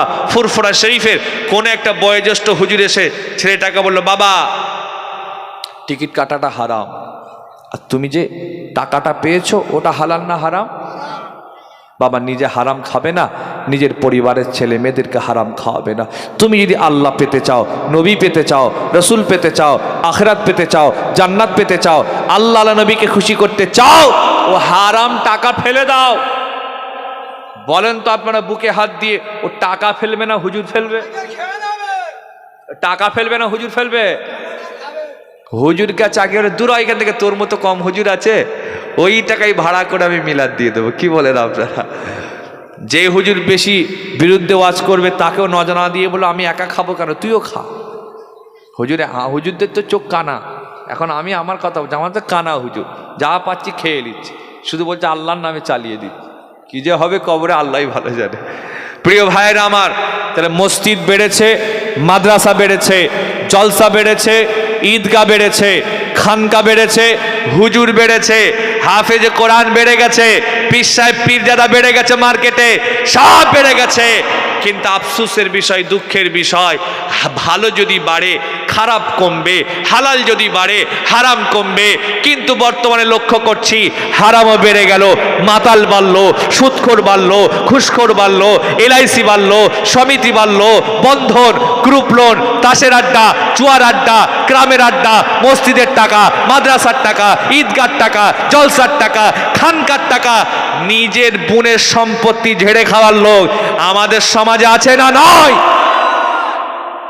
চাচা ফজরের নামাজ পড়ে মাঠে গেছে, 1 কোদাল মেরে জমি বাড়াচ্ছে, ঠিক বলছে। এরম লোক আছে না নাই? ও 5 ওয়াক্ত নামাজ পড়ে, বলছে চাচা কি করছে? বলছে বিসমিল্লাহ, আল্লাহ কি বরকত দিচ্ছে রে, যে বিসমিল্লাহ বরকত, 1 বেগ দিয়ে 1 কোপ জমি বেড়ে যাচ্ছে। এই ভাইজান হাদিস শোনেন, মনে রাখবেন, রাসূলুল্লাহ করিম বলেছেন, মান গায়্যারা মানালার আর, যে জমিনের আল নিশানা সীমানা পরিবর্তন করবে সে তার ঠিকানা জাহান্নামাই করে নেবে। এই যে জমি মাপে, ওর নাম কি? আমিন। আমিন আমিন জায়গা মাপতে এসেছে, জায়গা নিয়ে একটু সমস্যা ঝগড়া আছে, আমিন মেপে খুঁটো দিয়ে চলে গেছে, আমার পছন্দ হয় না, আমি রাতের বেলা খুঁটো তুলে সরিয়ে দিচ্ছে। এরকম লোক আছে না? না। তোমার পছন্দ হয় না, তুমি চ্যালেঞ্জ করো, আগামীকাল ডাকো, আবার হবে, কিন্তু আমি রাতের বেলা সরিয়ে দিচ্ছি। কি আমার কথা কি কড়া হয়ে যাচ্ছে নাকি? রাগ করছেন নাকি? কোনটা মা বলবো আর কোনটা ছাড়বো, সব রোগে রুগী আমাদের মধ্যে আছে। এখন পরচর্চা বেড়ে গেছে, পরনিন্দা বেড়ে গেছে, কিবোধ বেড়ে গেছে, পিছনে কথা বলার লোক বেড়ে গেছে, সামনে হুজুর হুজুর, বাপরে বাপ কি মহব্বত খাতির। আমি ভাবছি আমাকে সব থেকে বেশি ভালোবাসে, খবর পাচ্ছি ওই আমাকে বেশি গাল দেয়। এরম লোক আছে না নয়?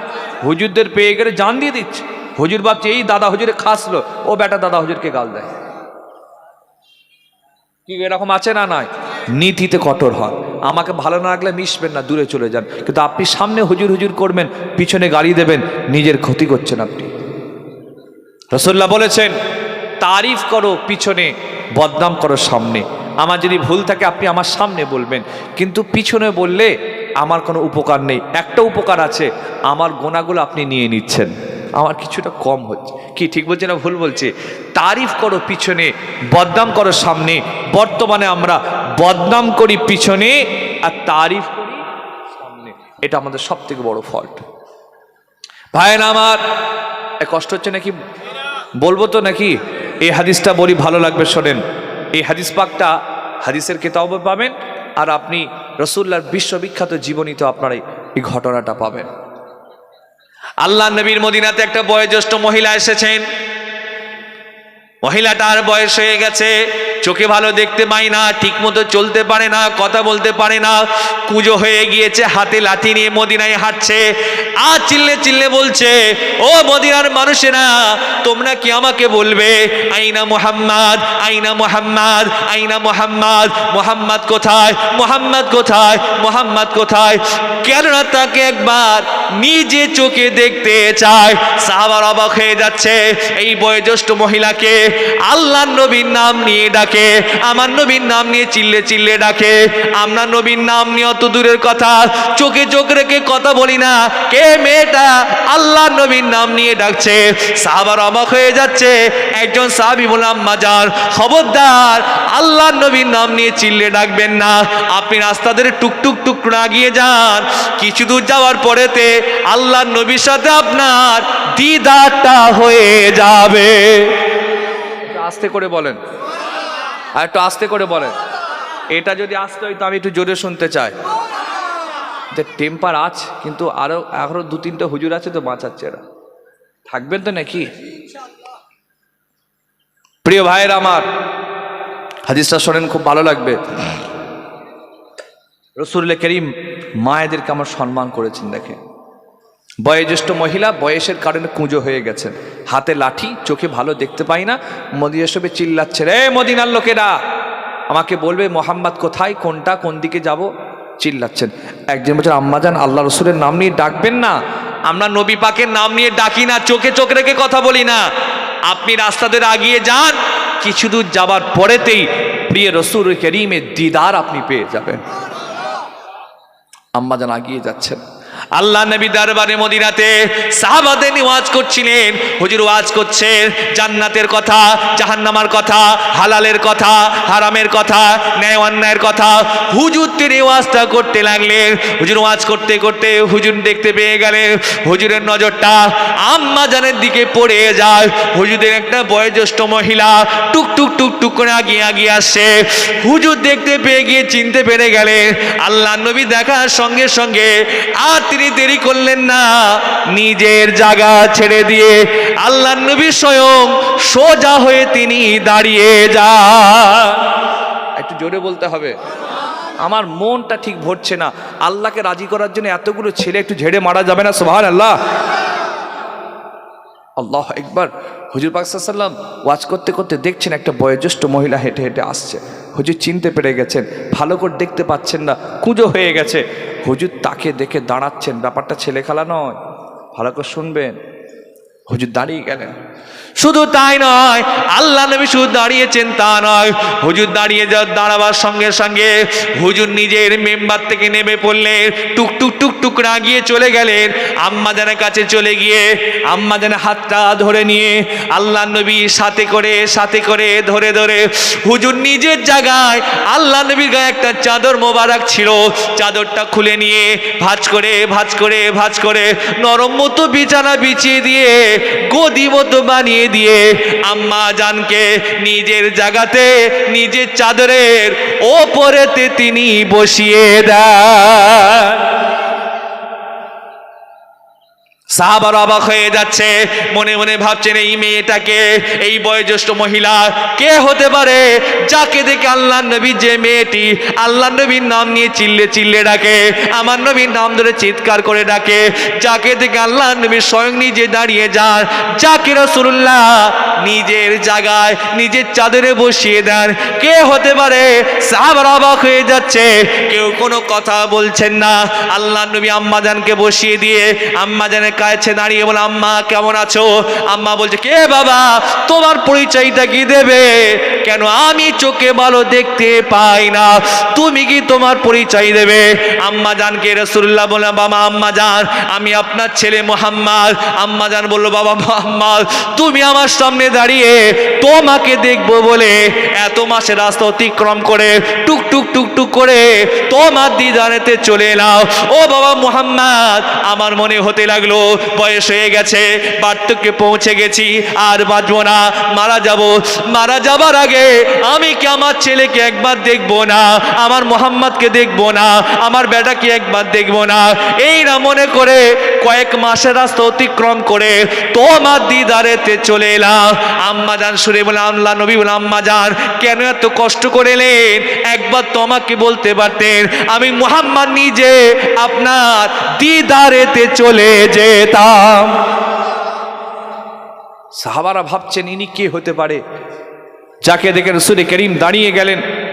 যে মেয়েটা যে রসুল্লাহ নিজের চাদর মোবারক বিছিয়ে আম্মা জানকে চাদরে বসাচ্ছেন, রসুলকে বলছেন, বাবা মোহাম্মদ কবে তোমাকে দেখেছি ভুলে গেছি, মনে নেই, এখন আমার বয়স হয়ে গেছে, বার্ধক্যে পৌঁছে গেছি, মওত আমার কাছে চলে আসবে, আর বেশি দিন বাঁচবো না। কিছুদিন ধরে তোমার কথা বারবার মনে হচ্ছে যে মারা তো যাব, মরে তো যাব, বিদায় তো নেব। মারা যাওয়ার আগে আমি কি আমার ছেলেকে একবার দেখবো না? আমি কি আমার বেটাকে একবার দেখবো না? আমি কি আমার মোহাম্মদকে একবার দেখবো না? এই না মনে করে কয়েক মাসের রাস্তা অতিক্রম করে টুক টুক টুক করে জিজ্ঞাসা করতে করতে, বাবা মোহাম্মদ তোমার দিদারে চলে এসেছি।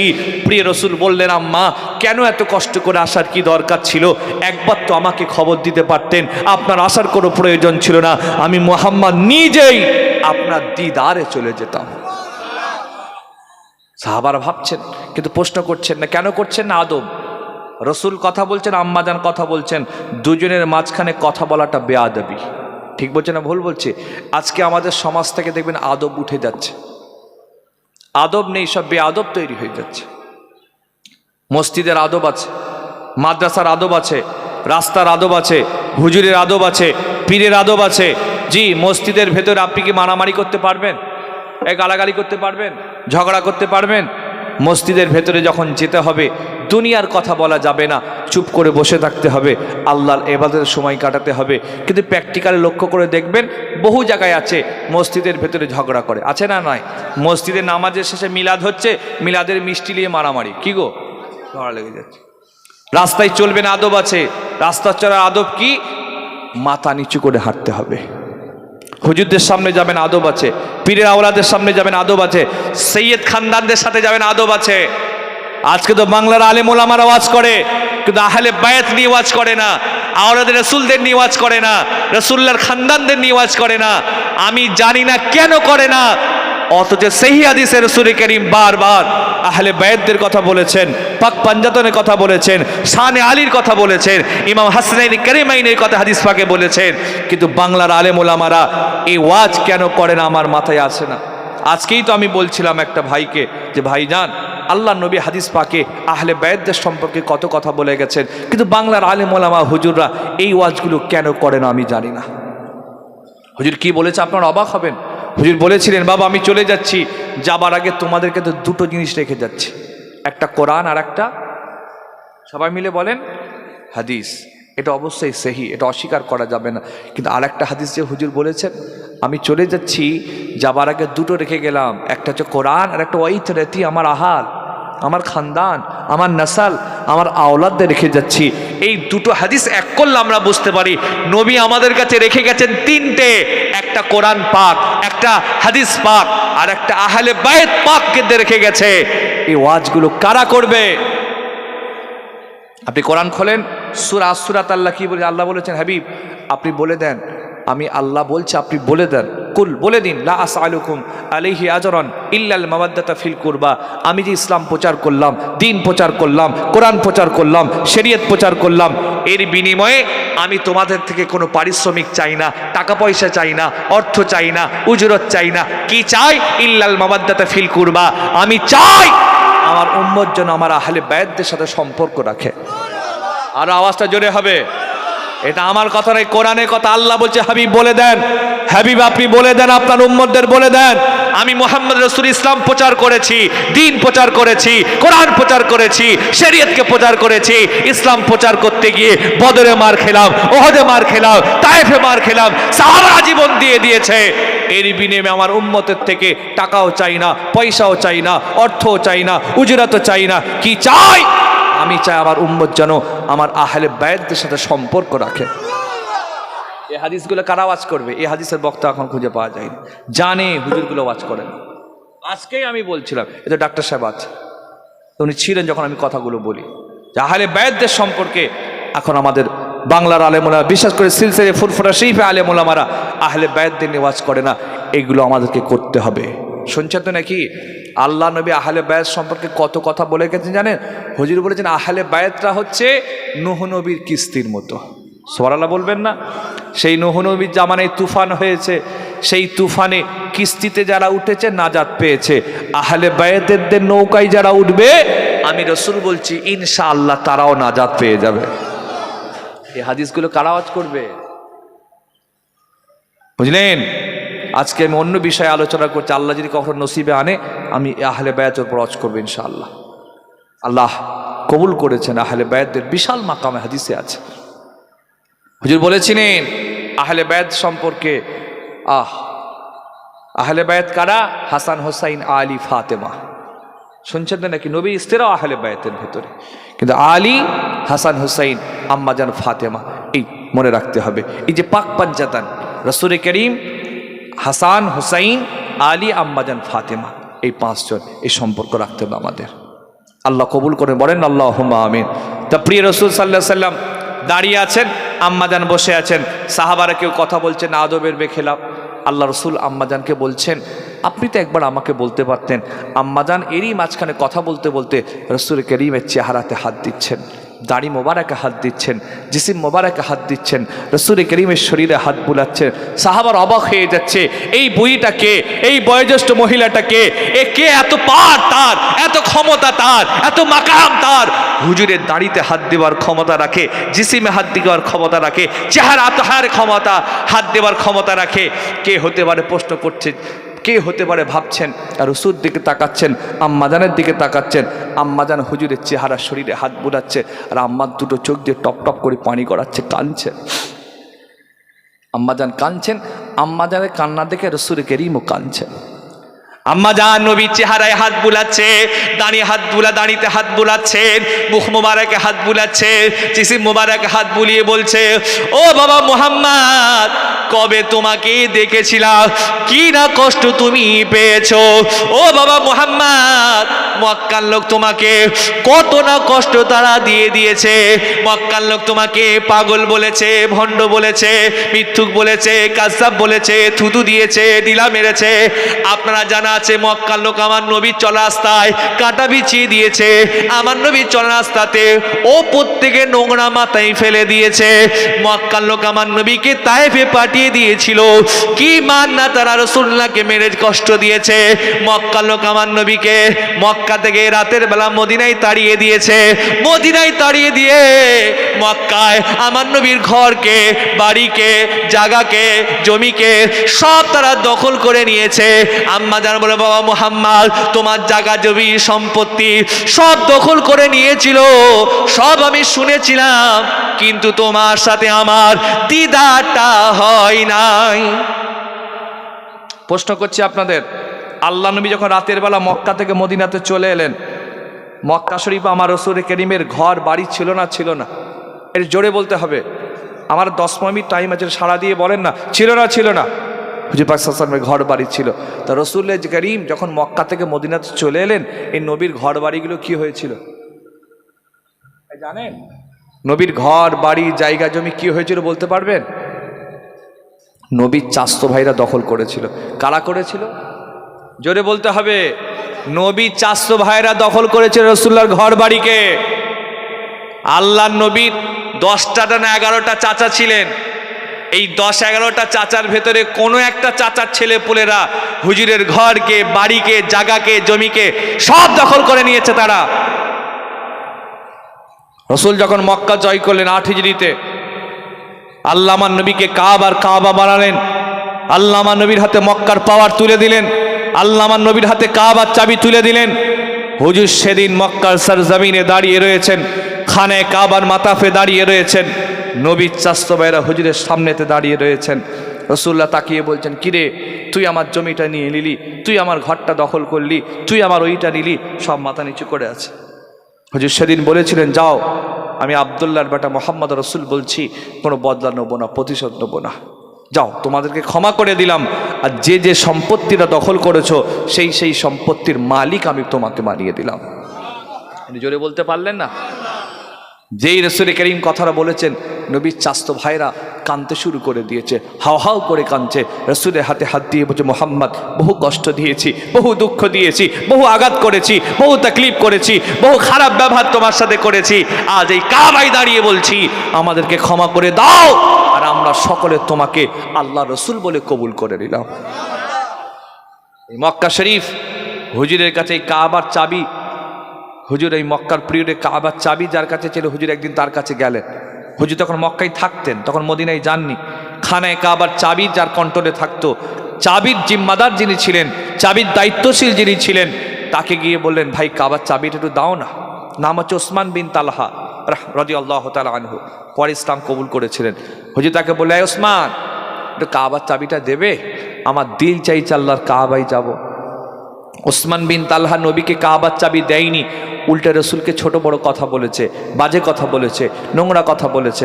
হুজুর বলেছেন, ওসমান মনে রাখো, আজকে তুমি আমাকে কাবার চাবি দিচ্ছ না, কিন্তু এই কথাটা মনে রেখে দেবে, আমি আব্দুল্লাহর বেটা মুহাম্মদ রসুল বলে যাচ্ছি, একদিন এমন একটা সময় আসবে আল্লাহ আমার হাতেতেই এই কাবার চাবি তুলে দেবেন। আরো জোরে বলতে হবে, হে নিশাপুরের ভাইরা চিৎকার করে বলতে হবে সুবহানাল্লাহ। আল্লাহ আমার হাতে কাবার চাবি তুলে দেবেন। আমি মুহাম্মদ রসুল যার হাতে কাবার চাবিটা দেব, কিয়ামত পর্যন্ত তাদের হাত থেকে কেউ চাবিটা কাটতে পারবে না।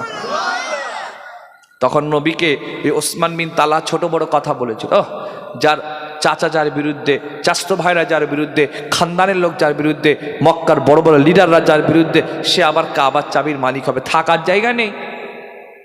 হুজুরকে অনেক ছোট বড় কথা বলেছিল। হুজুর মক্কা শরীফ থেকে মদিনায় চলে এলেন 8 হিজরিতে, 8 বছর কমপ্লিট হয়ে গেল। 8 হিজরিতে রসুলে যখন খানায় কাবাতে পা দিয়েছেন, বললেন সাহাবারা যাও এই ওসমান বিন তালহাকে ডেকে নিয়ে এসো, কাবার চাবিটা নিয়ে এসো। যেই রসুল করিমের ডাক পড়ে গেছে, ওসমান বিন তালহার সেই কথাটা মনে পড়বে না? পড়বে না। সে চাবিটা নিয়ে রসুল করিমের সামনে দাঁড়িয়ে গেছেন, থরথর করে কাঁপছে, হাতও কাঁপে, পাও কাঁপে, চেহারাও কাঁপে। হুজুরের হাতে চাবি তুলে দিচ্ছেন। হুজুর চাবিটা নিয়ে বলছেন, ওসমান মনে আছে তো কি বলেছিলাম? সুবহানাল্লাহ বলবেন না? হুজুর ইশারা করছেন, মনে আছে তো কি বলেছিলাম? আমি তো তোমাকে বলেছিলাম একদিন আল্লাহ এই কাবার চাবিটা আমার হাতেতেই তুলে দেবেন, তুমি আমার হাতে তুলে দিচ্ছ। হুজুর চাবিটা নিলেন, আর কোনো কথা বললেন না, কাবার দরজাটা খুললেন। কাবার ভেতরে কটা ছিল? 300 বলবেন তো? 300 কটা? 360। 360টা বুথ ছিল। পরিষ্কার করলেন, ক্লিন করলেন, সাফ করলেন, জমজম দিয়ে ধুয়ে নিলেন। বললেন, বেলাল আজান দাও। বেলাল বলি, ইয়া রাসূলুল্লাহ, হাবিবাল্লাহ। বেলাল খানায় কাবার উপরে উঠে গেছেন, কেউ বলেছেন ভেতরে চলে গেছেন। খানায় কাবার মাথায় দাঁড়িয়ে, ইয়া রাসূলুল্লাহ, ইয়া হাবিবাল্লাহ, আমি বেলাল মদিনা থেকে দাঁড়িয়ে দাঁড়িয়ে এই কাবার দিকে মুখ করে আজান দিতাম। আজকে আমি বেলাল কাবার উপরে আছি, কোন দিকে তাকিয়ে আজান দেবো? হুজুর বলেছে, বেলাল তুমি জানো না আল্লাহ তোমার নবীকে কাবারও কাবা বানিয়ে দিয়েছে, কোনো দিকে তাকাতে হবে না, কাবার কাবা, তোমার রাসূলুল্লাহর দিকে তাকিয়ে আজানটা তুমি দিয়ে দাও। আর জোরে বলতে হবে। আজান হয়ে গেল, হুজুর ইমামতির নামাজ পড়ালেন। নামাজের শেষে হুজুর অনেক ওয়াজ করেছেন, বক্তব্য দিয়েছেন। এই হাদিস অনেক বড়, আমি বলার বিষয় নয়। হুজুর সেখানে অনেক ওয়াজ করেছেন, বক্তব্য দিয়েছেন, নসিহত করেছেন, সবাইকে ক্ষমা করেছেন, কয়েকজনকে ক্ষমা করেনি। তার মধ্যে একজন গোস্তাকে রসুল, যার রসুলকে গাল দেয়, শুনছেন তো নাকি? গোস্তাকে রসুল কি একই সাজা, কি মনে আছে বলবেন তো? তারপরে স্যার হুজুর এই হাদিস ওখানে, হুজুর এখানে সবাইকে মাফ করেছিলেন। একটা লোক ছিল নবীকে কবিতা বলে বলে নবীকে গাল দিত। হুজুর বলেছিলেন সবাইকে ক্ষমা করে দাও, ওই বেটাকে ক্ষমা নয়, যেখানে পাবে কতল করে দাও। শুনছেন তো? আমরা সবাইকে মাফ করতে পারি, কিন্তু গোস্তাকে রসুলদের ক্ষমা করতে পারি না। যারা রসুলকে গালি দেয়, বাজে কথা বলে, তুইতুকারি করে, হুজুরের সম্পর্কে খারাপ কথা বলে, নোংরা কথা বলে, মরে গেছে, পচে গেছে, গলে গেছে বলে, হুজুরকে সাফা সুপারিশ করতে পারবে না, আরো বাজে বাজে কথা বলে, এদের সাথে সম্পর্ক রাখা যাবে না। কঠোর হতে হবে ইমানদার। সবাইকে মাফ করতে পারি, আমার বাপকে গাল দেবে মাফ করতে পারি জি, কিন্তু রসুল করিমকে বাজে কথা বলবে ওই বেটার সাথে কোনো সম্পর্ক রাখা যাবে না। ঈমান মজবুত করে, সব হারা হব, রসুল হারা হব না। আজকে আমাদের সমাজে কম দল বেরিয়েছে, হুজুরকে গাল দিচ্ছে না, আমাদের মতো মরে গেছে পচে গেছে নাউজুবিল্লাহ আস্তাগফিরুল্লাহ। একটা হুজুর বলছে নাউজুবিল্লাহ আস্তাগফিরুল্লাহ, আমার বলতেই ভাষা খারাপ লাগছে। বলছে রসুল করিমের কথা বলছে, উনি কবর মোবারকের কথা বলছে যে কিছু নেই, কিচ্ছু নেই, আম হয়ে গেছে, সব গলে পচে নষ্ট, বলেন না নাউজুবিল্লাহ। আরো কত নোংরা, আমার বলতেই খারাপ লাগছে। বাংলাদেশের একটা বক্তা হুজুর সম্পর্কে বেয়াদব, গোস্তাকে রসুল, এদের থেকে দূরে থাকতে হবে আমাদের। তো রসুল করিম সাল্লাল্লাহু আলাইহি সাল্লাম সবাইকে ক্ষমা করলেন। অনেক ওয়াজ নসিহত করার পরে শেষ সময়ে হুজুর এই কাবার চাবিটা হাতে নিয়েছেন। হুজুর কাবার চাবি হাতে নিয়ে নাড়াচ্ছেন আর বলছেন, ও মক্কার মানুষেরা, ও মক্কার মুহাজির আনসাররা, ও মক্কার মানুষেরা, দেখো দেখো আল্লাহ আমাকে কাবারও কাবার চাবির মালিক আল্লাহ আমাকে বানিয়ে দিয়েছে। আমি মুহাম্মদ যার হাতে চাবি তুলে দেবো, কিয়ামত পর্যন্ত কেউ ওর বংশের হাত থেকে কাবার চাবিটা কেউ কাটতে পারবে না। একটু আস্তে করে বলেন, একটু আস্তে করে বলেন। আপনারা দেখছি উল্টোই চলছেন, আর একটু আস্তে করে বলা যাবে না সুবহানাল্লাহ? হুজুর চাবিটা নাড়াচ্ছেন আর বলছেন, এই চাবিটা আমি মুহাম্মদ রাসূলুল্লাহ যার হাতে তুলে দেবো, কিয়ামত পর্যন্ত তাদের বংশধরের হাত থেকে কেউ চাবি কাটতে পারবে না। আবু বকর সিদ্দিক ভাবছেন, নবী যদি আমাকে দিয়ে দেয় আমার নসিব বড় হবে, তকদির বড় হবে, কপাল বড় হবে। নবী যদি আমাকে দিয়ে দেয় আমার আওলাদ বা আওলাদ আল্লাহর কাবার চাবির মালিক হয়ে যাবে। ওমর ফারুক ভাবছেন, নবী যদি আমাকে দিয়ে দেয় আমার নসিব বড় হবে, তকদির কপাল খুলে যাবে, আমার আওলাদ কাবার চাবির মালিক হয়ে যাবে।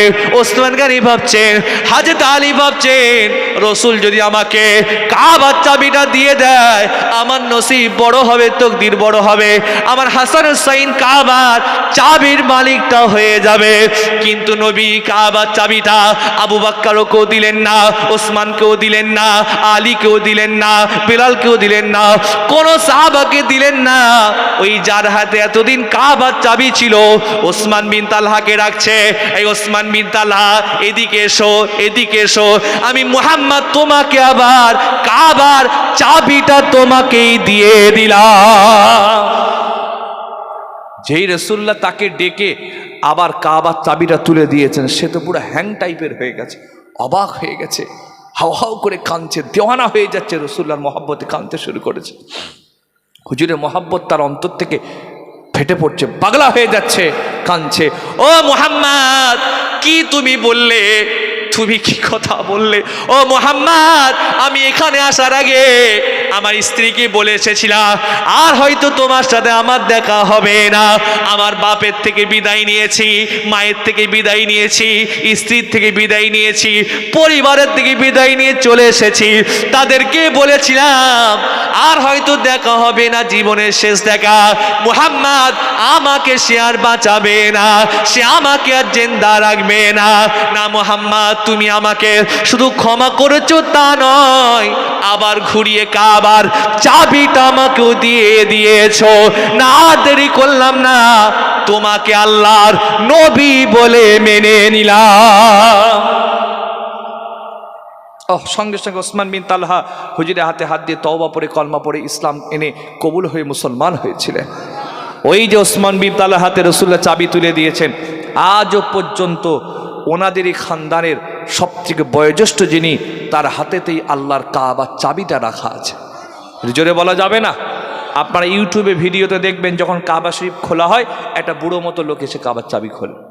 ওদের বংশ সিস্টেম হচ্ছে যে আমাদের খানদানের সব থেকে বয়োজ্যেষ্ঠ যিনি, যার বয়স সব থেকে বেশি, তার কাছে এই খানায় কাবার চাবিটা থাকবে।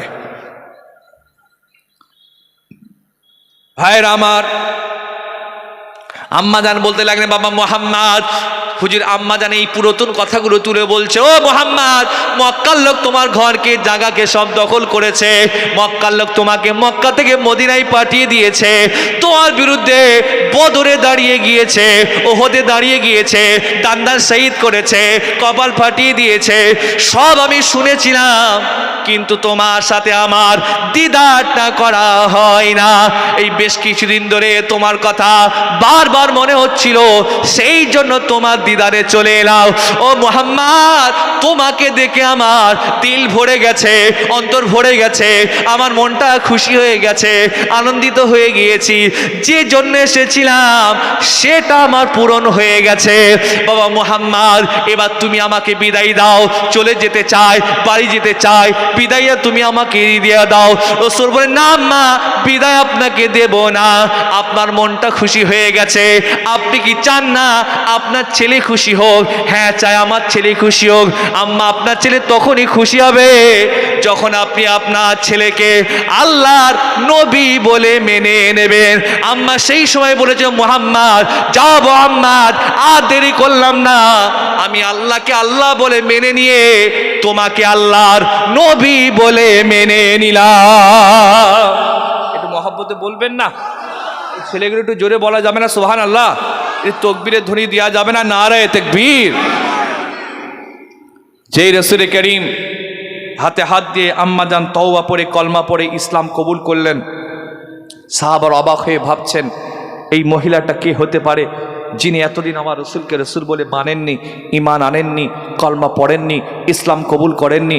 এই তো ইসলাম কবুল করেছেন, এর আগেও আমার রসুল করিম তাকে এত তাজিম করেছেন, সম্মান করেছেন, শ্রদ্ধা করেছেন, প্রেম করেছেন, প্যার করেছেন, মোহাব্বত করেছেন, কে হতে পারে? এরপর আম্মাজান, এ কষ্ট হচ্ছে নাকি আপনাদের? এরপর রসুল করিম আম্মাজানকে বাড়ি নিয়ে যাচ্ছেন। আম্মা বলছে, মোহাম্মদ আমি চলে যাব। রসুল বলছেন, আম্মা যাওয়া যাবে না, আমার বাড়িতে মেহমান হতে হবে। আল্লাহ রসুল আম্মাজানকে নিজের বাড়িতে নিয়ে গেলেন আম্মা আয়েশার কাছে। ও আয়েশা, ইনি আমার মা, ও আয়েশা ইনি আমার মা, এনার সেবা করবে, খেদমত করবে, ট্রিটমেন্ট করবে, দেখাশোনা করবে, এনার সেবার যেন কোনো ত্রুটি না হয়। আয়েশা মনে রেখো, এনাকে কষ্ট দেওয়া মানে আমি মুহাম্মদ আমাকে কষ্ট দেওয়া, খবরদার তুমি একে কষ্ট দেবে না। আম্মা আয়েশা বলি, ইয়া রাসূলুল্লাহ আপনি চিন্তা করবেন না, পেরেশান হবেন না, দুঃখ নেবেন না, আমি আয়েশা কথা দিলাম আম্মার সেবার কোনো ত্রুটি রাখবো না। এরপর আল্লাহ নবী বাইরে চলে এলেন। এবার সাহাবারা প্রশ্ন করছেন, ফিদাকা আবি উম্মি ইয়া রাসূলুল্লাহ, যে আপনার কদমে মা বাপ কুরবান হয়ে যাক, হুজুর আপনি আমাদের কি বলবেন? এই আম্মা জান বয়োজ্যেষ্ঠ মহিলাকে, যাকে দেখে এত সম্মান করলেন, যে আপনার নাম নিয়ে ডাকছিল, যাকে দেখে আপনি দাঁড়িয়ে গেলেন, আপনার জায়গায় নিজের চাদরে বসালেন, হুজুর কে আপনি কি বলবেন? হুজুর ওই সময় বলেছিল, ও সাহাবারা ইনি অন্য কেউ নয়, ইনি হলেন আমার দুধ মা হালিমাতু সাদিয়া। আরে জোরে বলা গেল না? চিৎকার করে বলা গেল না? তাকবীরের ধ্বনি হবে না? নারায়ে তাকবীর। সাহাবার অবাক, ইয়া রাসূলুল্লাহ দুধ মার এত সেবা, এত সম্মান, এত তাজিম, হুজুর কি বলেছিলেন? হুজুর বলেছে, শোনো আমি মোহাম্মদ রসুল বলে যাচ্ছি, আমি যদি আমার দুধ মার জন্য আমার বুকের চামড়াটা ছিঁড়ে যদি আমার মায়ের জন্য বিছানা বিছাতাম, তথাপি আমি আমার দুধ মা ঋণ শোধ করতে পারতাম না। জোরে বলা গেল না? ভাইয়েরা আমার, নিশাপুর এলাকার অঞ্চলে ভাইয়েরা, আশপাশ থেকে আগত ভাইয়েরা, আমার আল্লাহ 1 লক্ষ মতান্তরে 2,24,000 নবী বানিয়েছে, রসুল বানিয়েছেন, পয়গম্বর বানিয়েছেন। আল্লাহ কিন্তু কোনো মেয়েদেরকে নবী বানাননি। ঠিক বলছে না ভুল বলছি? কোনো মেয়েরা কি নবী হয়েছে? আল্লাহ কোনো মেয়েদেরকে নবী বানাননি, রসুল বানাননি, পয়গম্বর বানাননি, কিন্তু আমার আল্লাহ মেয়েদেরকে নবীদের মা বানিয়ে দিয়েছেন। আর একটু জোরে হবে, এই সামনে যারা আছে একটু চিৎকার করে বলা যাবে না সুবহানাল্লাহ? আল্লাহ মেয়েদেরকে নবীর মা বানিয়েছেন, ছেলে খেলা ব্যাপার নয়। আজকে সেই মায়েদের হাল দেখেন, নামাজ পড়ে নেয়, বহু মা আছে গালাগালি করে। ঠিক বলছে না ভুল বলছে? খিস্তি পারে, গালাগালি করে, স্বামীকে ধরে ঠেকায়। কিছু কিছু মেয়ে আছে পুরো মেয়ে তো পুরো দাজ্জাল এক একটা। ঠিক বলছে না ভুল বলছে? আমাদের বাড়ির এমন হাল হয়ে গেছে, এখন আর কেউ স্বামী নেই, সব এক একটা আসামি। হ্যাঁ আমার মা বোনদের বলে যাচ্ছি,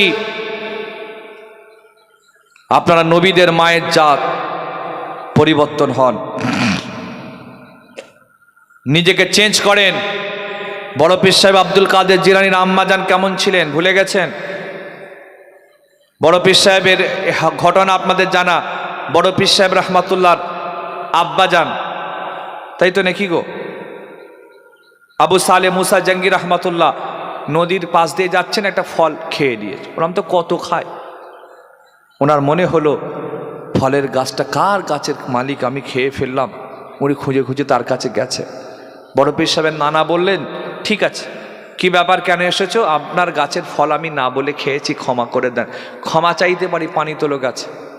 উনি পানি তুলে যাচ্ছেন, বহু বছর পানি তুলেছেন। তারপরে বলছেন, হুজুর ক্ষমা করে দেন। ক্ষমা করতে পারি, আমার একটা মেয়ে আছে। কেমন মেয়ে? কালো, কানা, খোঁড়া, বোবা, বিয়ে করতে হবে। হুজুর বলেছিলেন, যেমনই মেয়ে থাক, আপনি যদি আমাকে ক্ষমা করেন তাকে আমি বিয়ে করতে রাজি আছি। দুনিয়ার কিছু চাই না, আমি চাই আপনি আমাকে ক্ষমা করে দেন, যাতে আখিরাত আমার নষ্ট না হয়, আখিরাত যেন ক্ষতি না হয়। বিয়ে হয়ে গেল। বাসর ঘরে গিয়ে দেখছেন একটা পূর্ণিমার চাঁদের মতো সুন্দরী মহিলা একটা বসে আছে। জোরে বলবেন না। হুজুর ভয়ে বাইরে চলে এলেন। ওনার শ্বশুর বলছে, কি হলো? হুজুর, মনে হচ্ছে মেয়ে পাল্টে গেছে। কেন? আপনি তো বললেন একটা কালো, কানা, খোঁড়া, কালা, বুবা তো সুন্দরী বসে আছে।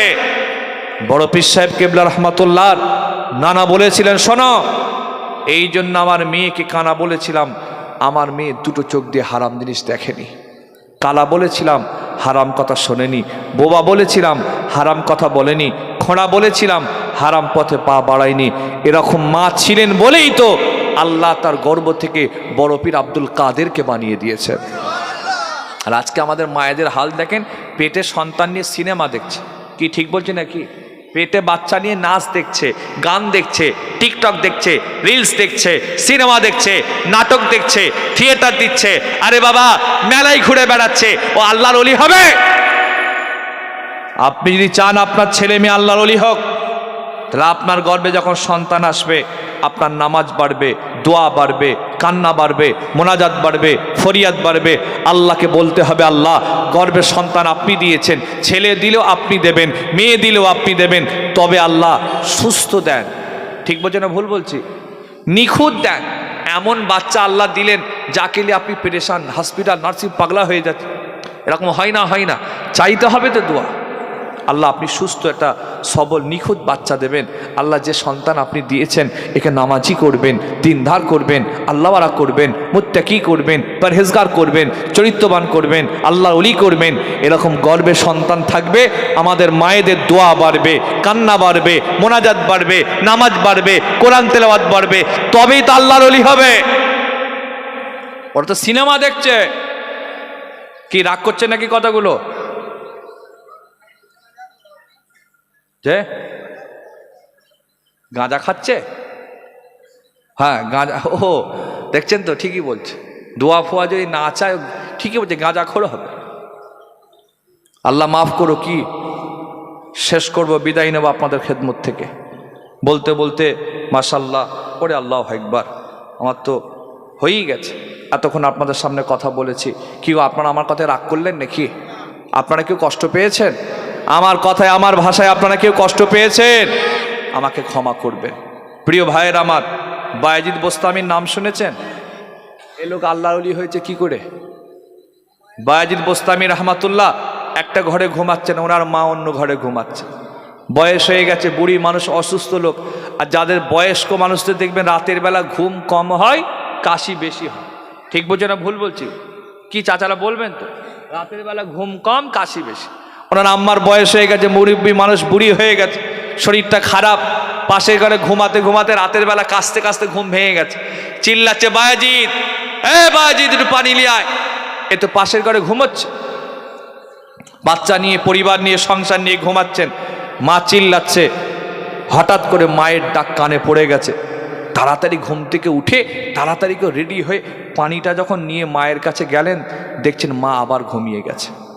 আচ্ছা বলেন তো আমার ভাইয়েরা, আমি আমাকে উদাহরণ দিয়ে বলছি। আমি একটা ঘরে ঘুমাচ্ছি, আমার আম্মা একটা ঘরে ঘুমাচ্ছেন। আম্মা ঘুমাতে ঘুমাতে চিল্লাচ্ছে, হাম্মাদ, হাম্মাদ, একটু পানি লিয়াই রে, পানি খাওয়া। মা চিল্লাচ্ছে, আমি তো ঘুমোচ্ছি মরার মতো। হঠাৎ করে ঘুমটা ভেঙে গেছে, তারা থেকে উঠে পানিটা নিয়ে গিয়ে দেখছি মা ঘুমিয়ে পড়েছে। আমি হলে কি করতাম, মাকে ডাকতাম, আম্মা ওঠেন, তাই তো নাকি গো? এই বলবেন তো, এই আম্মা ওঠেন, আম্মা যান ওঠেন, পানি খেয়ে নেন। হয় এটা বলবো, না হলে আম্মার মাথার কাছে রেখে দেবো, যখন ঘুম ভাঙবে খাবে। বায়াজিদ বোস্তামি রহমতুল্লাহ মাকেও ডাকলেন না, গ্লাসটা মাথার কাছেও রাখলেন না, মায়ের ঘুমটা ভাঙার অপেক্ষায় পানিটা হাতে নিয়ে সারা রাত তিনি দাঁড়িয়ে রইলেন। আওয়াজটা জোরে হবে, এই দিকের আওয়াজটা আসতে হচ্ছে, একটু জোরে হবে সুবহানাল্লাহ। সারা রাত দাঁড়িয়ে রইলেন। ফজর বেলা মায়ের ঘুম ভেঙে গেছে। বায়াজিদ, এই বায়াজিদ, কি ব্যাপার তো? বায়াজিদ বোস্তামি বললেন, আম্মা জান, ও আম্মা জান, আপনি রাতের বেলা ঘুমাতে ঘুমাতে কাশছিলেন, পাশের ঘরে ঘুমাচ্ছিলাম, আপনি চিল্লে চিল্লে আমার নাম নিয়ে ডাকছিলেন, আমি তো তখন ঘুমাচ্ছিলাম, আম্মা ঘুম ভেঙে গিয়েছে, তাড়াতাড়ি করে পানিটা হাতে করে নখন গিয়ে আমি দেখলাম আপনি আবার আরামের ঘুম ঘুমিয়ে গেছেন। আপনাকে ডাকলাম না, জাগালাম না, ডিস্টার্ব করলাম না, আপনার জাগার অপেক্ষায় সারা রাত দাঁড়িয়ে রইলাম। এটা মায়ের এত ভালো লেগে গেছে, খুশি হয়ে গেছে, মা অন্তর থেকে দোয়া চেয়ে বলেন, আল্লাহ আমি আমার বায়াজিদকে খুশি হয়ে গিয়েছি, আল্লাহ আপনি আমার বায়াজিদকে কবুলটা করে না।